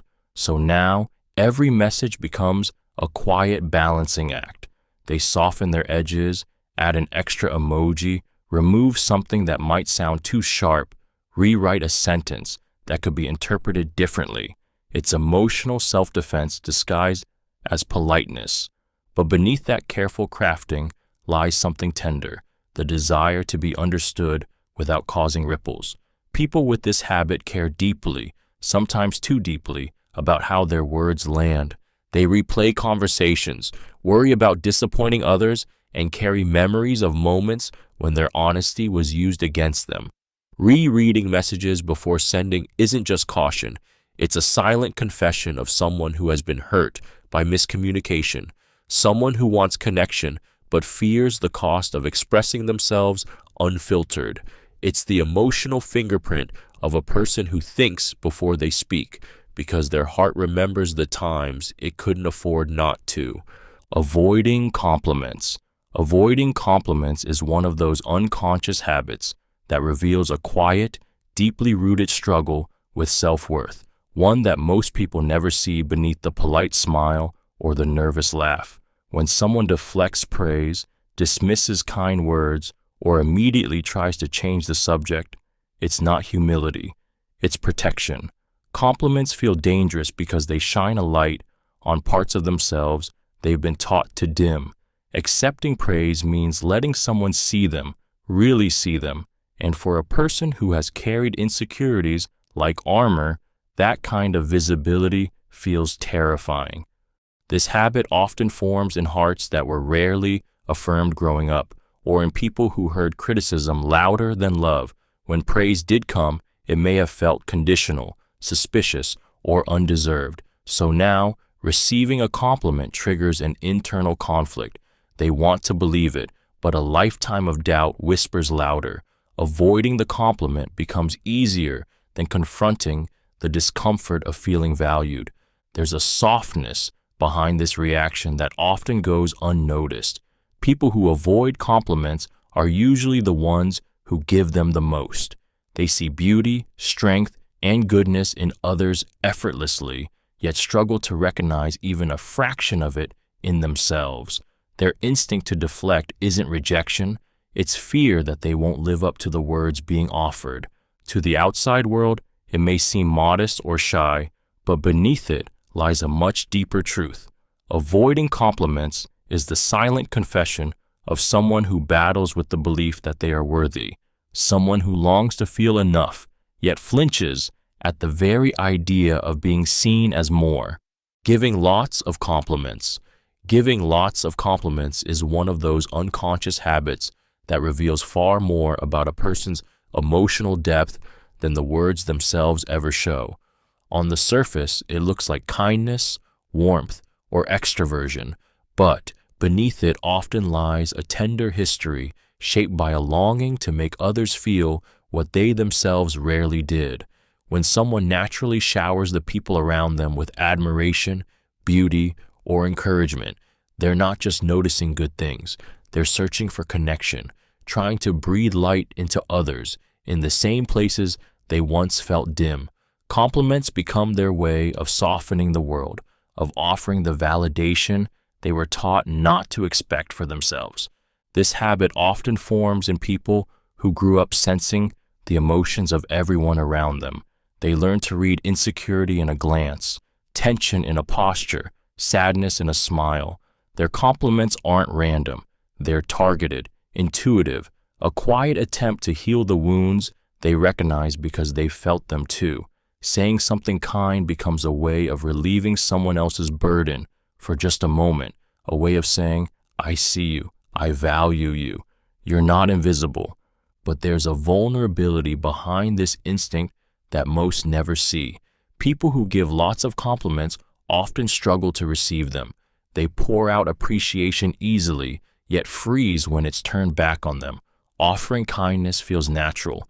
Accepting it feels dangerous, unfamiliar, or undeserved. What looks like generosity is often a love language born from emotional scarcity, a heart that gives because giving is the safest way it knows to feel connected, needed, or meaningful in a world where it has learned to brighten others while quietly dimming itself. Forgetting to say thank you is one of those unconscious habits that reveals far more about a person's emotional landscape than the absence of two simple words might suggest. When someone consistently forgets to express gratitude, it isn't because they don't appreciate others. It's because their mind is consumed by something heavier, faster, or deeper than the moment unfolding around them. Their silence isn't rudeness. It's distraction born from internal noise. People who forget to say thank you often live in their heads, juggling thoughts, responsibilities, or anxieties that pull them away from the present long before they realize it. This habit can hint at emotional overload. Someone who constantly worries, overthinks, or feels the pressure to stay composed may unintentionally skip the social niceties their heart actually feels. Their mind moves so quickly that gratitude stays unspoken, trapped behind the whirlwind of everything they're trying to manage. Often, these individuals beat themselves up afterward, replaying the moment with guilt because they genuinely care. They just weren't fully there when it happened. Sometimes forgetting to say thank you is rooted in upbringing, growing up in environments where appreciation wasn't modeled or where expressing emotion felt unsafe or unnecessary. Their lack of verbal gratitude becomes a learned silence rather than a lack of feeling. But the deeper truth is this: people who forget to say thank you are often carrying more than they show.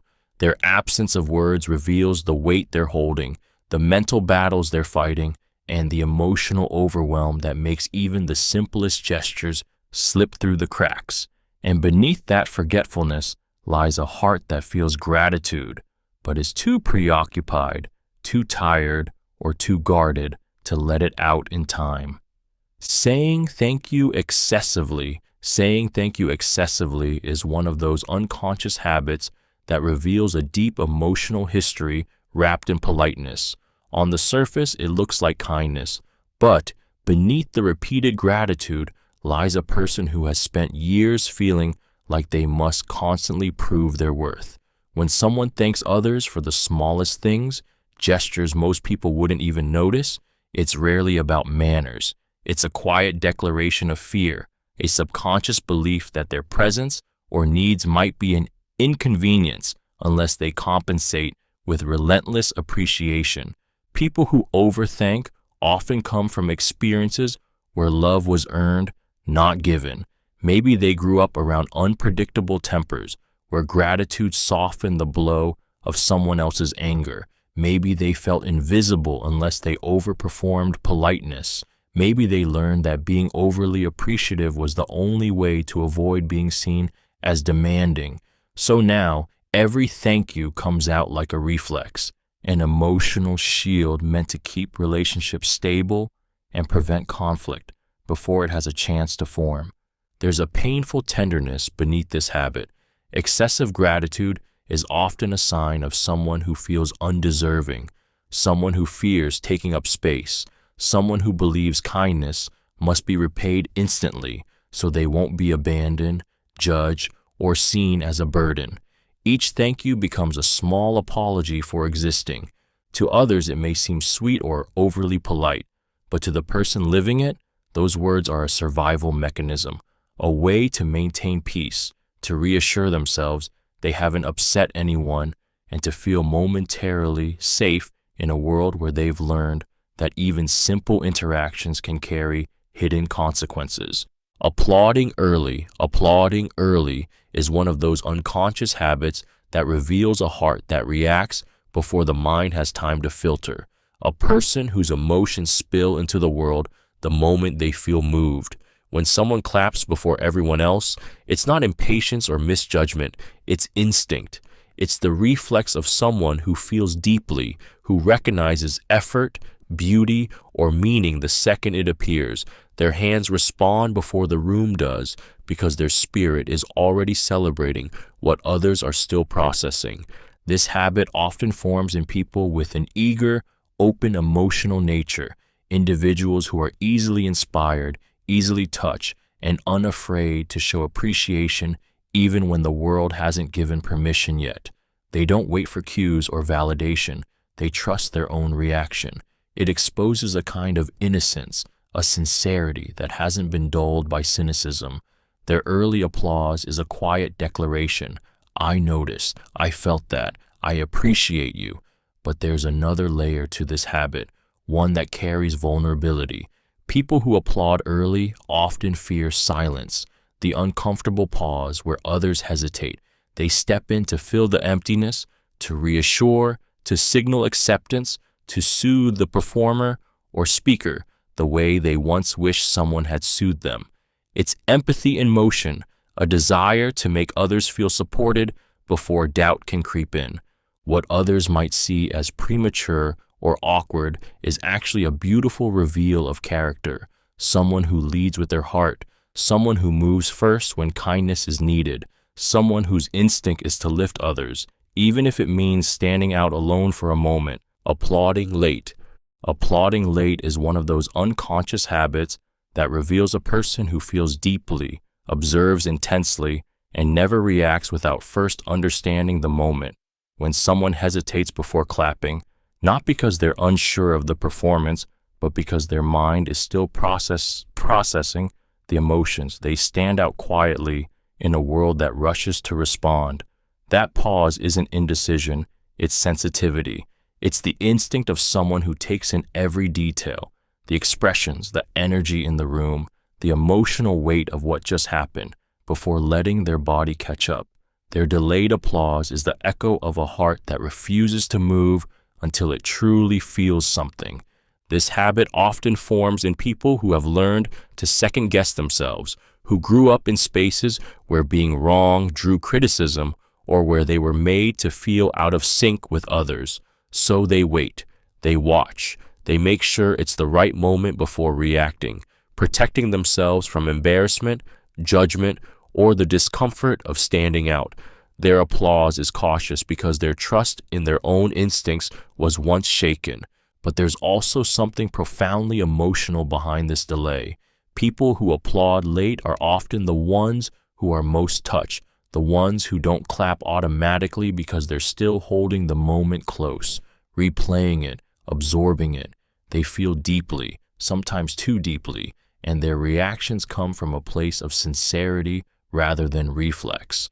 To the outside world, their hesitation might look awkward or uncertain, but beneath the surface, applauding late is the quiet signature of someone whose heart needs a moment, someone who cares enough to let the emotion land before they let their hands follow.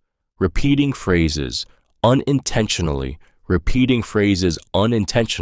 is one of the most revealing unconscious habits, exposing the hidden tension between the mind's chaos and its desperate attempt to stay grounded. When someone echoes the same words or expressions without realizing it, it's not carelessness. It's a signal. It's the mind reaching for familiarity, a comforting pattern that helps them steady themselves when emotions feel tangled or overwhelming. These repeated phrases become anchors, tiny verbal lifelines that keep them from drifting too far into anxiety, uncertainty, or overstimulation. People who do this often carry thoughts that move faster than their ability to express them. Their repetition isn't redundancy, it's regulation.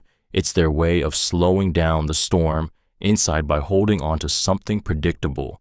Sometimes it reveals a deeply introspective person trying to organize their thoughts in real time.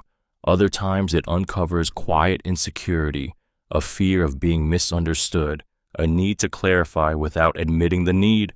Their words loop because they're trying to be heard, trying to be certain, or trying to convince themselves of something they're not fully ready to face. There's also emotional tenderness behind this habit. People who repeat themselves often learn to survive environments where they weren't listened to, where their voice had to echo to matter. The repetition becomes both a shield and a plea, a way of saying, "I need you to hear me," without ever saying those words out loud. To the outside world, it may seem insignificant, but beneath each repeated phrase lies a deeper truth, a mind fighting to be understood, a heart craving reassurance, and a soul trying to find stability in a world that rarely stops long enough for them to breathe. Swearing casually.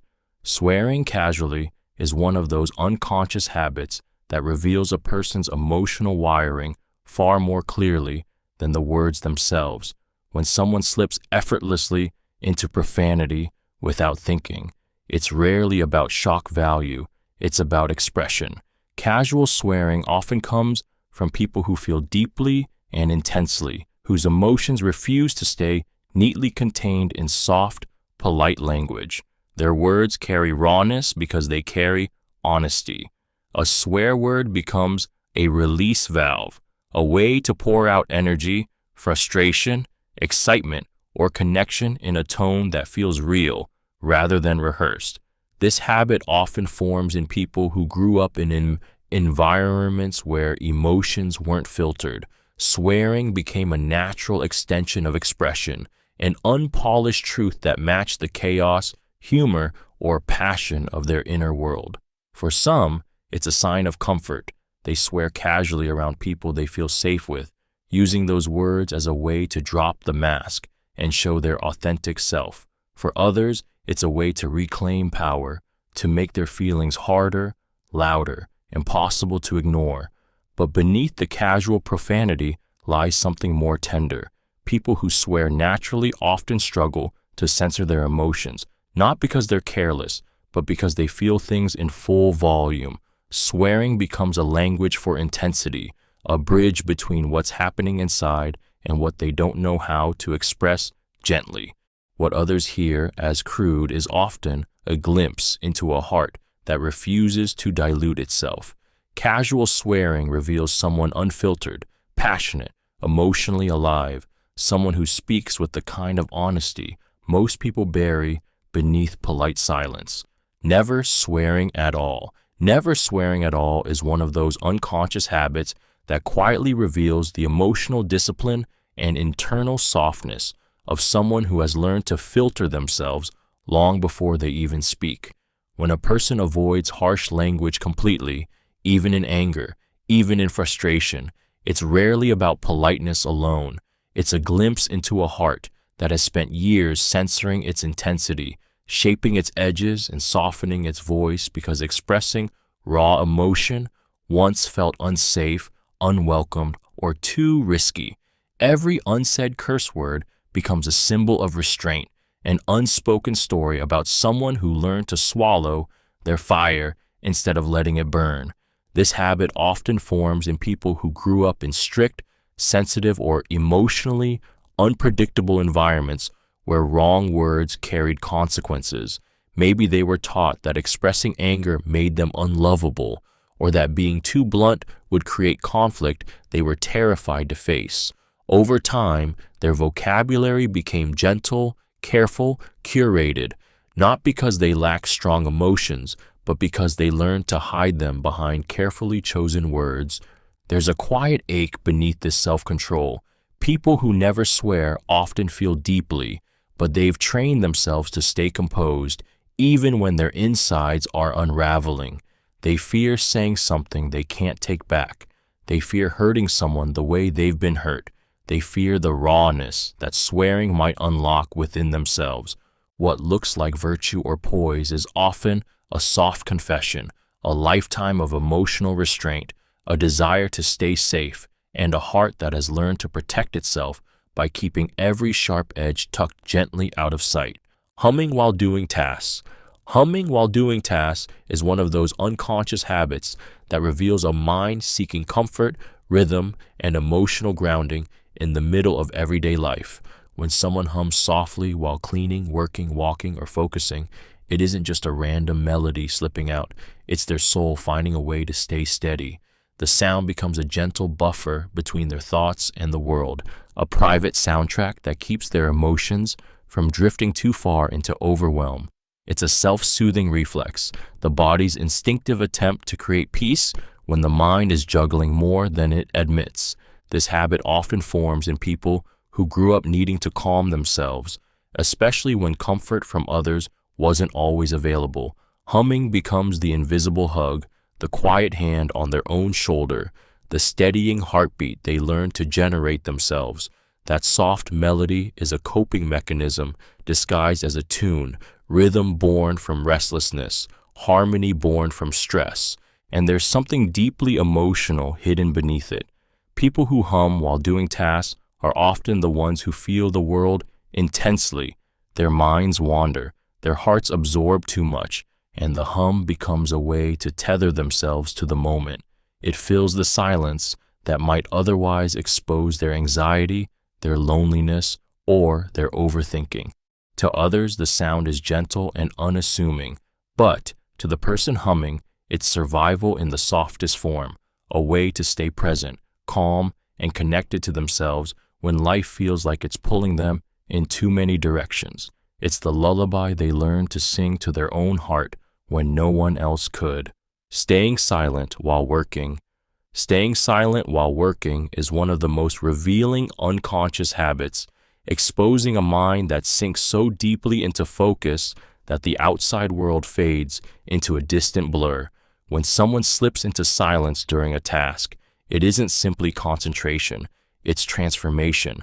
They enter a state where their thoughts grow louder than their voice, where their inner rhythm becomes so consuming that talking feels like an interruption rather than a necessity. This quiet intensity reveals someone who processes the world internally, someone whose best ideas bloom in stillness rather than noise.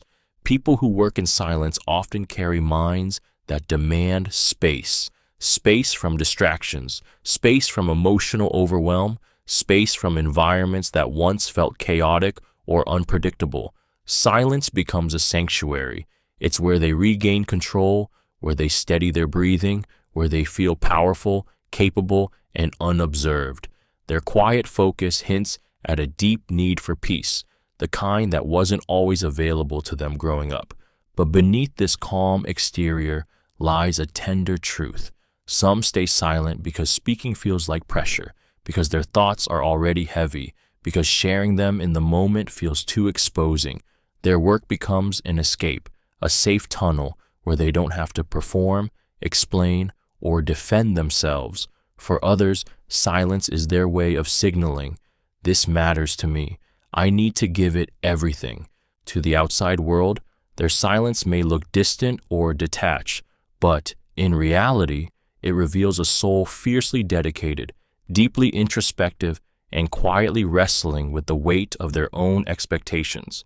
Their silence isn't emptiness, it's where they find themselves. Looking at people's mouths instead of eyes, looking at people's mouths instead of their eyes is one of those unconscious habits that quietly exposes a person's vulnerability, sensitivity, and the way they navigate human connection without ever announcing it. When someone focuses on the mouth rather than the eyes, it's rarely because they're uninterested. It's because eye contact feels overwhelming. Eyes are intimate. They reveal too much. They demand too much. And for someone who feels deeply or reads emotions intensely, staring into them can feel like standing in front of a doorway they aren't ready to walk through. So their gaze shifts downward to the safer space where they can still follow the conversation without drowning in its emotional depth. This habit often develops in people who grew up hyper-aware of emotional signals. They learn to observe without being seen, to listen without fully stepping into the moment. Watching the mouth feels controlled, predictable. Watching the eyes feels risky, like opening themselves up to judgment or exposing their own feelings too clearly. It's a subtle emotional shield, a way to stay present while keeping a piece of themselves tucked safely away. But beneath this protective instinct lies a tender truth. These people often care more than anyone realizes. They avoid eye contact, not from disinterest, but from fear of connection that feels too raw, too honest. Their sensitivity makes them attuned to every shift, every emotion, every hidden meaning, and looking into someone's eyes would reveal more than they're ready to hold. What looks like a simple gaze pattern is actually the quiet confession of someone who feels intensely yet protects their heart quietly, choosing the mouth because the eyes carry truths they're not sure they can bear. Walking on toes or heels lightly. Walking on toes or heels lightly is one of those unconscious habits that reveals a person who has learned to move through the world without disturbing it, a soul shaped by the belief that their presence should be quiet, gentle, and unobtrusive. When someone naturally walks softly, barely making a sound, it's not just a physical quirk, it's emotional history etched into movement. Their steps whisper instead of declare, as if they've spent years trying not to be noticed, not to provoke, not to take up more space than they feel they're allowed. It's the body's silent apology for existing too loudly. This habit often forms in people who grew up in environments where they had to be cautious, homes where emotions shifted like weather, where being too loud meant inviting trouble, or where they learned that safety lived in silence. Their feet adapted long before their mind understood why. The gentle walk becomes an instinct, a survival skill carried into adulthood. Stay light, stay careful, stay unseen. But there's also a softness here, a tenderness that reveals the depth of their sensitivity. People who walk lightly often notice more, feel more, and think more deeply than they let on. Their quiet steps mirror the gentleness of their spirit, someone who enters rooms without disruption, someone who doesn't want to startle the world because the world has startled them too many times. To others, it may seem graceful or delicate, but beneath the silent footsteps lies a lifetime of emotional navigation. Walking on toes or heels lightly is the physical expression of a heart that has learned to be cautious, to tread gently, and to move through life as if every floor remembers every weight placed upon it. Sitting with legs bouncing. Sitting with legs bouncing is one of those unconscious habits that exposes the restless storms happening inside a person long before they ever speak them out loud. That rhythmic, constant movement isn't just impatience, it's the body's way of releasing pressure the mind hasn't found a language for yet. When someone's leg bounces under the table during conversations or even while they're trying to relax, it's a sign that their nervous system is carrying more energy, tension, or unspoken anxiety than they feel comfortable expressing outwardly. The bouncing becomes an outlet, a quiet escape valve to keep themselves from overflowing. This habit often develops in people whose thoughts move too quickly, who carry responsibilities that never quite loosen their grip, or who learn to cope with stress by keeping their emotions contained. Their leg moves because their mind rarely stops. It's the physical echo of inner restlessness, of overthinking, of constant alertness, of trying to stay composed while internally racing. There's also a deeper emotional tenderness behind it. People who bounce their legs often grew up having to hide their anxiety or discomfort, so their bodies found subtle ways to release what their voices weren't allowed to. The movement becomes a grounding ritual, a way to stay present when their fears threaten to scatter them. To others, it may seem like a small, distracting habit, but beneath the surface, a bouncing leg is a quiet confession of someone who lives with intensity inside, a heart that doesn't know how to slow down, a mind that never fully rests, and a body doing its best to keep everything from spilling out. Tilting your head when curious. Tilting your head when curious is one of the most revealing unconscious habits, exposing a mind that doesn't just listen. It absorbs, questions, and reaches deeper than the words being spoken.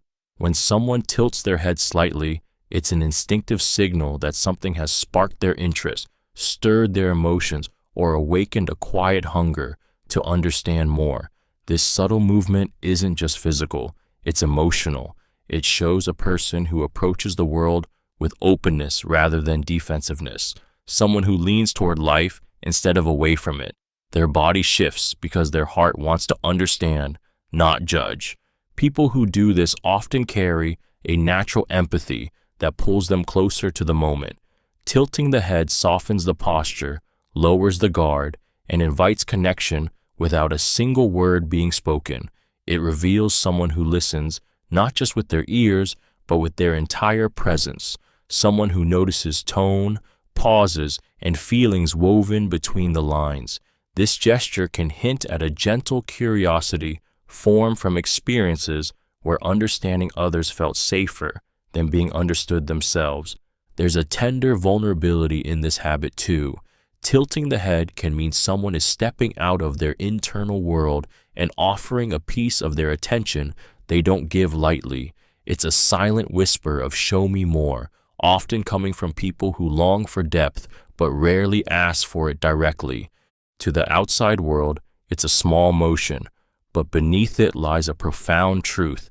A tilted head reveals a heart that pays attention, a mind that seeks meaning, and a soul that has learned, quietly, instinctively, that curiosity is its way of connecting with the world. Leaning away. When guarded, leaning away when guarded is one of those unconscious habits that exposes a person's instinct to protect their heart long before they ever speak a word. When someone subtly shifts their body backward, pulling their shoulders away, increasing the distance, creating even an inch more space, it isn't rudeness. It's fear wrapped in silence. The body retreats because the emotions feel threatened, because the moment feels too vulnerable, too sharp, too intimate. This movement is a shield, a quiet message the nervous system sends without permission. I need space. I don't feel safe. Don't come closer. This habit often forms in people who've been hurt by closeness before. They learn that leaning in, emotionally, physically, or mentally, comes with risk. So now, when something triggers even the faintest echo of discomfort, their body withdraws before their mind can catch up. It isn't a choice, it's a reflex, a survival strategy shaped by memories of being judged, misunderstood, or betrayed. The distance they create is not about the other person. It's about the ghosts of past moments where being open cost them too much. But behind that backward shift is a softness most people miss. Leaning away reveals someone who feels deeply, someone who wants connection but fears the cost of it, someone torn between longing and self-protection. They aren't rejecting the moment, they're bracing themselves. Their body is trying to safeguard emotions that have already endured more than they ever show. What seems like a tiny movement is actually a quiet confession. Leaning away when guarded is the body whispering the truth. The heart is too scared to say, "I've been hurt before, and I'm trying not to be hurt again." Leaning in when engaged. Leaning in when engaged is one of those unconscious habits that reveals a person whose heart listens before their mouth does. Someone who feels conversation as much as they hear it. When a person instinctively leans forward, closing the space between themselves and another, it's not just interest, it's connection. Their body moves toward what captivates them, as if drawn by an invisible pull of curiosity, warmth, or emotional resonance. Leaning in is the physical proof that someone has slipped past their defenses and awakened something genuine inside them. This habit often forms in people who crave depth over small talk, who feel most alive when a conversation turns real. They lean in because they're present, fully, intensely, vulnerably. Their posture reveals a mind that's captivated, a heart that's open, and a spirit that wants to understand more than just words. It's the instinct of someone who values emotional intimacy, someone who doesn't take connection lightly. But there's an even more tender layer beneath this gesture. People who lean in often do so because they've spent much of their lives feeling unseen or unheard. When they finally encounter someone who makes them feel safe, understood, or inspired, their body responds by closing the distance they've learned to keep from the world. It's their unconscious way of saying, "I'm here. I trust this moment. Don't pull away." To others, it may look like simple attentiveness, but in truth, it's a soft reveal, a glimpse into a heart that engages wholeheartedly, a soul that leans toward what feels meaningful, and a person who shows with their body the very connection they struggle to express in words. Standing with hands in pockets.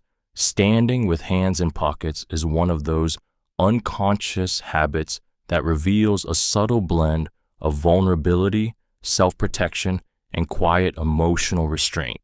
On the surface, it looks casual, even effortless, but beneath it lies a person who instinctively shields parts of themselves they're not ready to show. When someone tucks their hands away, it's rarely just about comfort. Hands are expressive, revealing emotion through movement, tension, openness. Hiding them becomes a way to control that exposure, to keep the world from seeing the tremors of nerves, the fidgeting of anxiety, or the restlessness of thoughts that never quite settle. Their pockets become a safe place to store what they don't know how to express. This habit often develops in people who learned early to minimize their presence, to stay guarded, to avoid drawing attention to their emotions. Maybe they grew up in an environment where showing too much invited judgment, or where being open felt dangerous. Maybe life simply taught them to armor themselves quietly. So now, even in calm moments, their hands disappear, not out of shyness, but out of an old instinct to protect their softness. There's a quiet ache in this gesture. Standing with hands in pockets can signal someone who feels more deeply than they let on, someone who watches before participating, someone who holds their feelings close because they've been mishandled before. It's a small, silent way of saying, "I'm here, but not fully. I'm present, but guarded. I want connection, but I need safety first." What looks casual to the world is often the emotional footprint of someone who hides their tenderness in the simplest places, like the fabric of their pockets, hoping no one notices how much they're holding inside. Standing with arms open or loose. Standing with arms open or loose is one of the most revealing unconscious habits, exposing a person who is not bracing for life but meeting it. When someone stands with their arms relaxed at their sides, unclenched, unguarded, unhidden, it's a physical confession of inner openness. Their body isn't preparing for impact, it's allowing connection. This posture reveals a heart that doesn't instinctively shield itself, a spirit that isn't constantly preparing for disappointment, and a mind that doesn't assume danger is around every corner. Instead, they move through the world with a softness that says, I'm here, I'm receptive, I'm not afraid of being seen. People who stand this way often carry emotional stability that doesn't need to announce itself. They've learned, sometimes through pain, sometimes through growth, that openness isn't weakness, but strength. Their body language shows that they don't need walls to feel safe, that they trust themselves enough to remain vulnerable without collapsing. It hints at someone who can hold space for others, someone who listens deeply, someone who has stopped fighting battles that no longer belong to them. But there is tenderness hidden in this openness too. Arms hanging loose can belong to someone who has healed from old wounds, who once lived guarded but slowly learned to let their defenses soften. It can reveal a person who craves connection more than control, someone who has grown tired of carrying emotional armor they no longer wish to wear. To others, this posture seems simple, but beneath it lies a truth that cannot be faked. Standing with arms open or loose is the body's quiet way of saying that the heart has found a little peace and no longer feels the need to protect itself from every moment. Shutting down emotionally when overwhelmed. Shutting down emotionally when overwhelmed is one of those unconscious habits that reveals a lifetime of carrying more than anyone ever realized. When the world becomes too loud, emotions too heavy, or expectations too crushing, some people don't cry or yell, they go quiet. Their face hardens, their voice softens, their presence fades, and suddenly it feels like they've stepped behind an invisible wall. This shutdown isn't coldness, it's survival. It's the body's last line of defense when the heart can no longer process what it's feeling without breaking. This habit forms in people who learned early that expressing emotion wasn't safe. Maybe they were judged for it, punished for it, or ignored entirely. So instead of letting their feelings spill out, they learned to shut them off like a switch, protecting themselves from vulnerability they were never allowed to show. The shutdown becomes their refuge, a numbness that shields them from the chaos inside. They retreat inward because it's the only place they feel in control. But beneath that silence lies a depth most people never see. Someone who shuts down isn't empty, they're overflowing. Their heart is too full, their mind too crowded, their body too tense to handle one more sensation. So they freeze, holding everything in because letting even one emotion escape might unleash them all.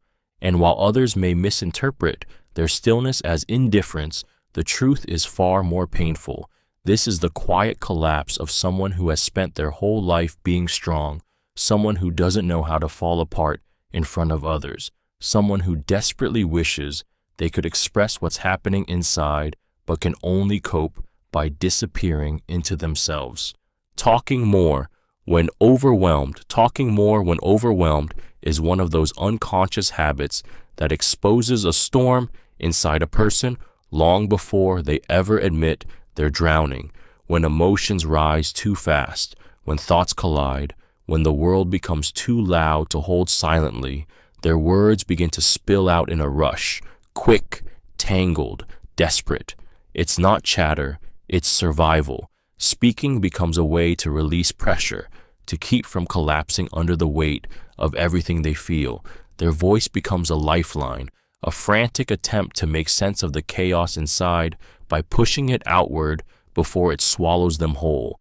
This habit often forms in people who never felt they had the luxury of falling apart quietly. Maybe they grew up without emotional support, forced to process everything on their own, so talking became their only tool to stay afloat.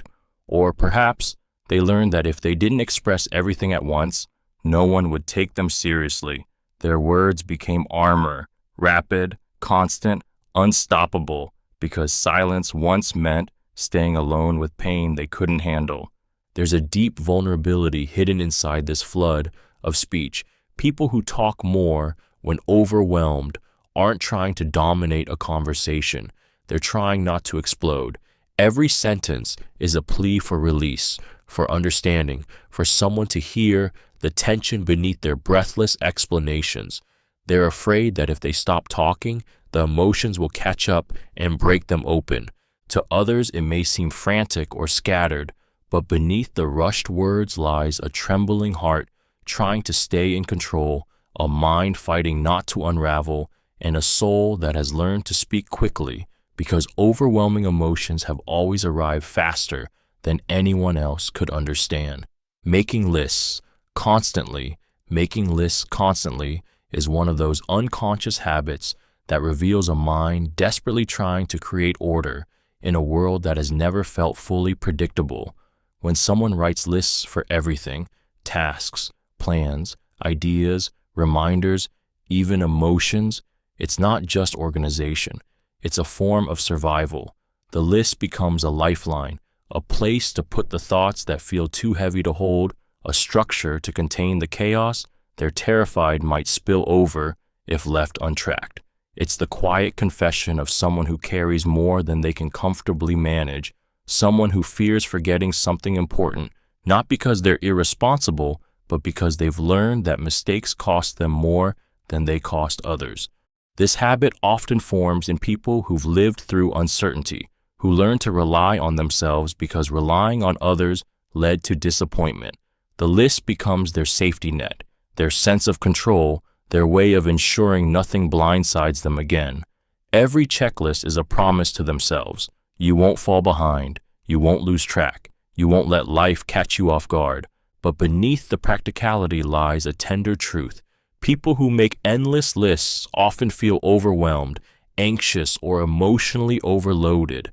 The paper becomes the only place where their thoughts can finally rest.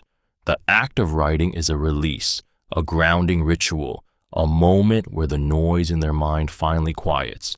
What looks like perfect organization is often the emotional footprint of someone trying to keep themselves steady, someone who fears losing control, someone who uses ink and paper to hold together the pieces of a life that feels too heavy to carry alone. Avoiding planning altogether is one of the most revealing unconscious habits, exposing a mind that has learned, through fear, overwhelm, or painful experience, that structure can feel more suffocating than supportive. When someone shies away from making plans, writing schedules, or mapping out their next steps, it's not laziness, it's emotional residue. It's the lingering belief that plans create pressure, expectations, and the possibility of failure. For these individuals, spontaneity isn't freedom, it's protection. It shields them from the anxiety that comes with imagining a future they're not sure they can control. People who avoid planning often grew up in unpredictable environments where nothing stayed stable, where plans fell apart, or where their best efforts were never enough. Over time, they learned that attaching themselves to a plan only made the disappointment sharper when it collapsed, so they stopped planning. Their mind stays in the present because the future feels too heavy, too uncertain, or too risky to hold. This avoidance becomes a silent coping strategy, a way to reduce emotional weight even if it creates chaos on the surface. But beneath this habit lies a tender truth. Many of these individuals carry deep creative energy, wild curiosity, and a heart that longs to feel alive rather than trapped. They want flexibility, not confinement, freedom, not rigidity. Their aversion to planning often reveals a soul that craves breathing room, a soul afraid that too much structure will smother the parts of them that feel most authentic. To the outside world, it looks like disorganization, but in reality, avoiding planning altogether reveals someone who's protecting their peace the only way they know how, by refusing to script a future that has already let them down. Forgetting to drink water. Forgetting to drink water is one of those unconscious habits that quietly reveals how disconnected someone can become from their own needs. It's not about neglect or irresponsibility. It's the subtle sign of a person whose mind is constantly elsewhere. When someone goes hours without realizing they're thirsty, it often means they've spent that time overwhelmed, overstimulated, or emotionally preoccupied. Their body whispers for attention, but their thoughts are too loud to hear it. They're so busy tending to everything around them, tasks, people, worries, expectations, that they forget to tend to themselves. This habit often forms in people who learn to prioritize others long before they learn to care for their own well-being. They push through discomfort the same way they push through stress, silently, automatically, without complaint.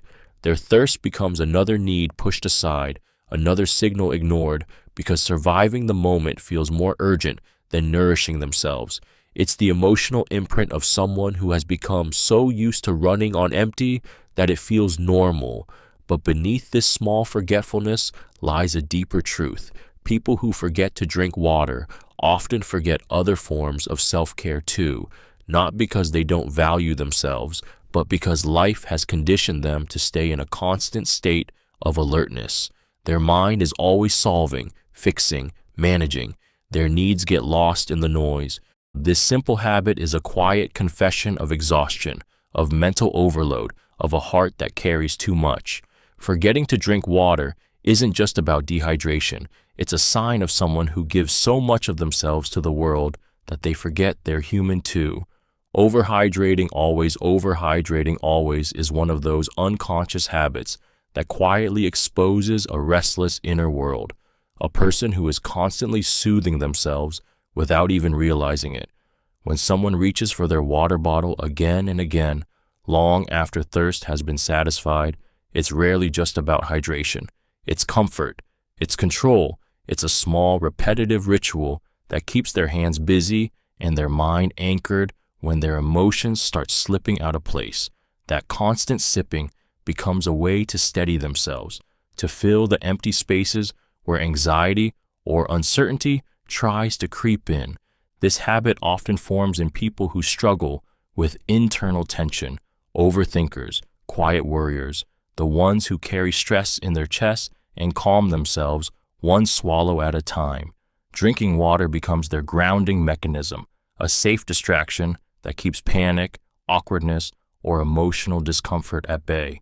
It's easier to lift a bottle than confront the feelings swelling inside them.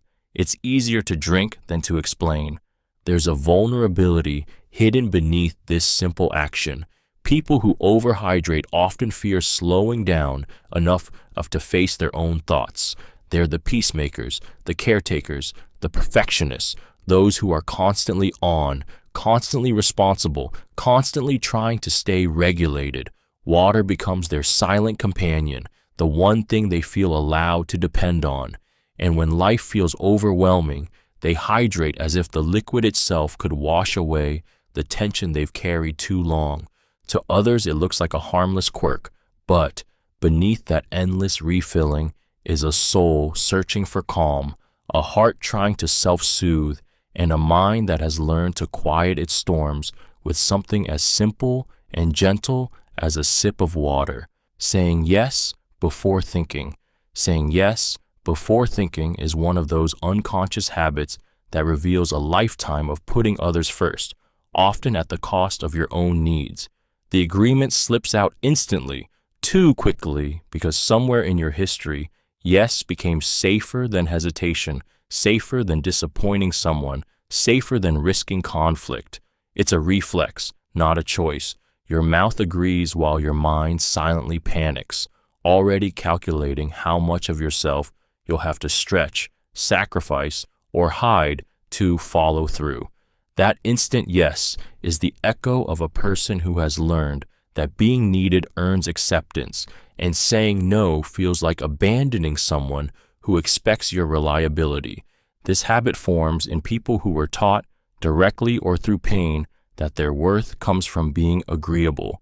Maybe you grew up soothing tempers, managing emotions, smoothing chaos before it exploded. Maybe you learned that saying no invited guilt, anger, or rejection. So now you respond automatically, trying to keep peace, trying to be helpful, trying to stay likable, even when it drains you. But behind this impulse lies a deeper emotional ache. People who say yes too fast often feel invisible unless they're useful, loved only when they're accommodating. Their yes isn't enthusiasm, it's fear wrapped in kindness. It's the instinct of someone terrified of letting others down, even while quietly letting themselves down over and over again. To the outside world, it looks like generosity, but beneath the surface, saying yes before thinking is the emotional imprint of someone who has learned to shrink their own needs to make room for others, hoping one day someone will finally notice how much it costs them to be so endlessly agreeable. Saying no before thinking, saying no before thinking is one of the most revealing unconscious habits, exposing a nervous system that has learned to protect itself faster than the mind can evaluate the moment. When someone's first instinct is to decline, withdraw, or shut down an offer, even harmless ones, it isn't negativity, it's defense. It's the body reacting to past experiences where saying yes led to stress, disappointment, or pressure. Their automatic refusal becomes a shield, a way to keep themselves safe from demands they fear they can't meet, from expectations that once overwhelmed them, or from situations that once left them feeling out of control. This habit often forms in people who were pushed too hard, too often. They learn that commitments come with strings attached, that yes can trap them, and that the safest answer is the one that creates distance. Over time, their instinctive no becomes reflexive, happening before their rational mind has even weighed the request. It's a survival mechanism disguised as decisiveness, but beneath the hardened exterior lies vulnerability. People who say no too quickly usually carry quiet anxieties, fear of disappointing others, fear of losing themselves, fear of stepping into something they're not emotionally prepared for. Their quick refusal is a way of buying time, of staying in control when everything inside them feels uncertain or overstimulated.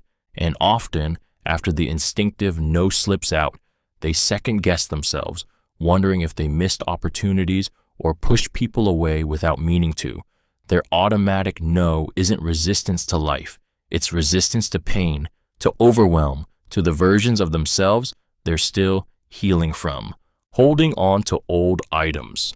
Holding on to old items is one of those unconscious habits that reveals a person's emotional history more clearly than anything they could ever say aloud. When someone keeps movie tickets, worn-out sweaters, broken jewelry, or boxes of things they never use, it's rarely about clutter. It's about attachment. Each object becomes a small physical anchor to a moment, a feeling, or a version of themselves they're afraid to lose. Letting go of the item would feel like letting go of the memory, the person, or the part of their life that once meant everything.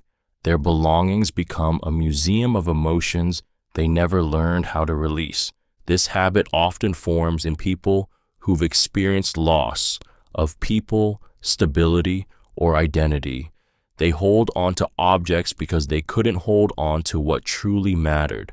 The items become safety nets, reminders that their past was real, that their feelings were real, that the happiness or pain they once felt still has a place to exist.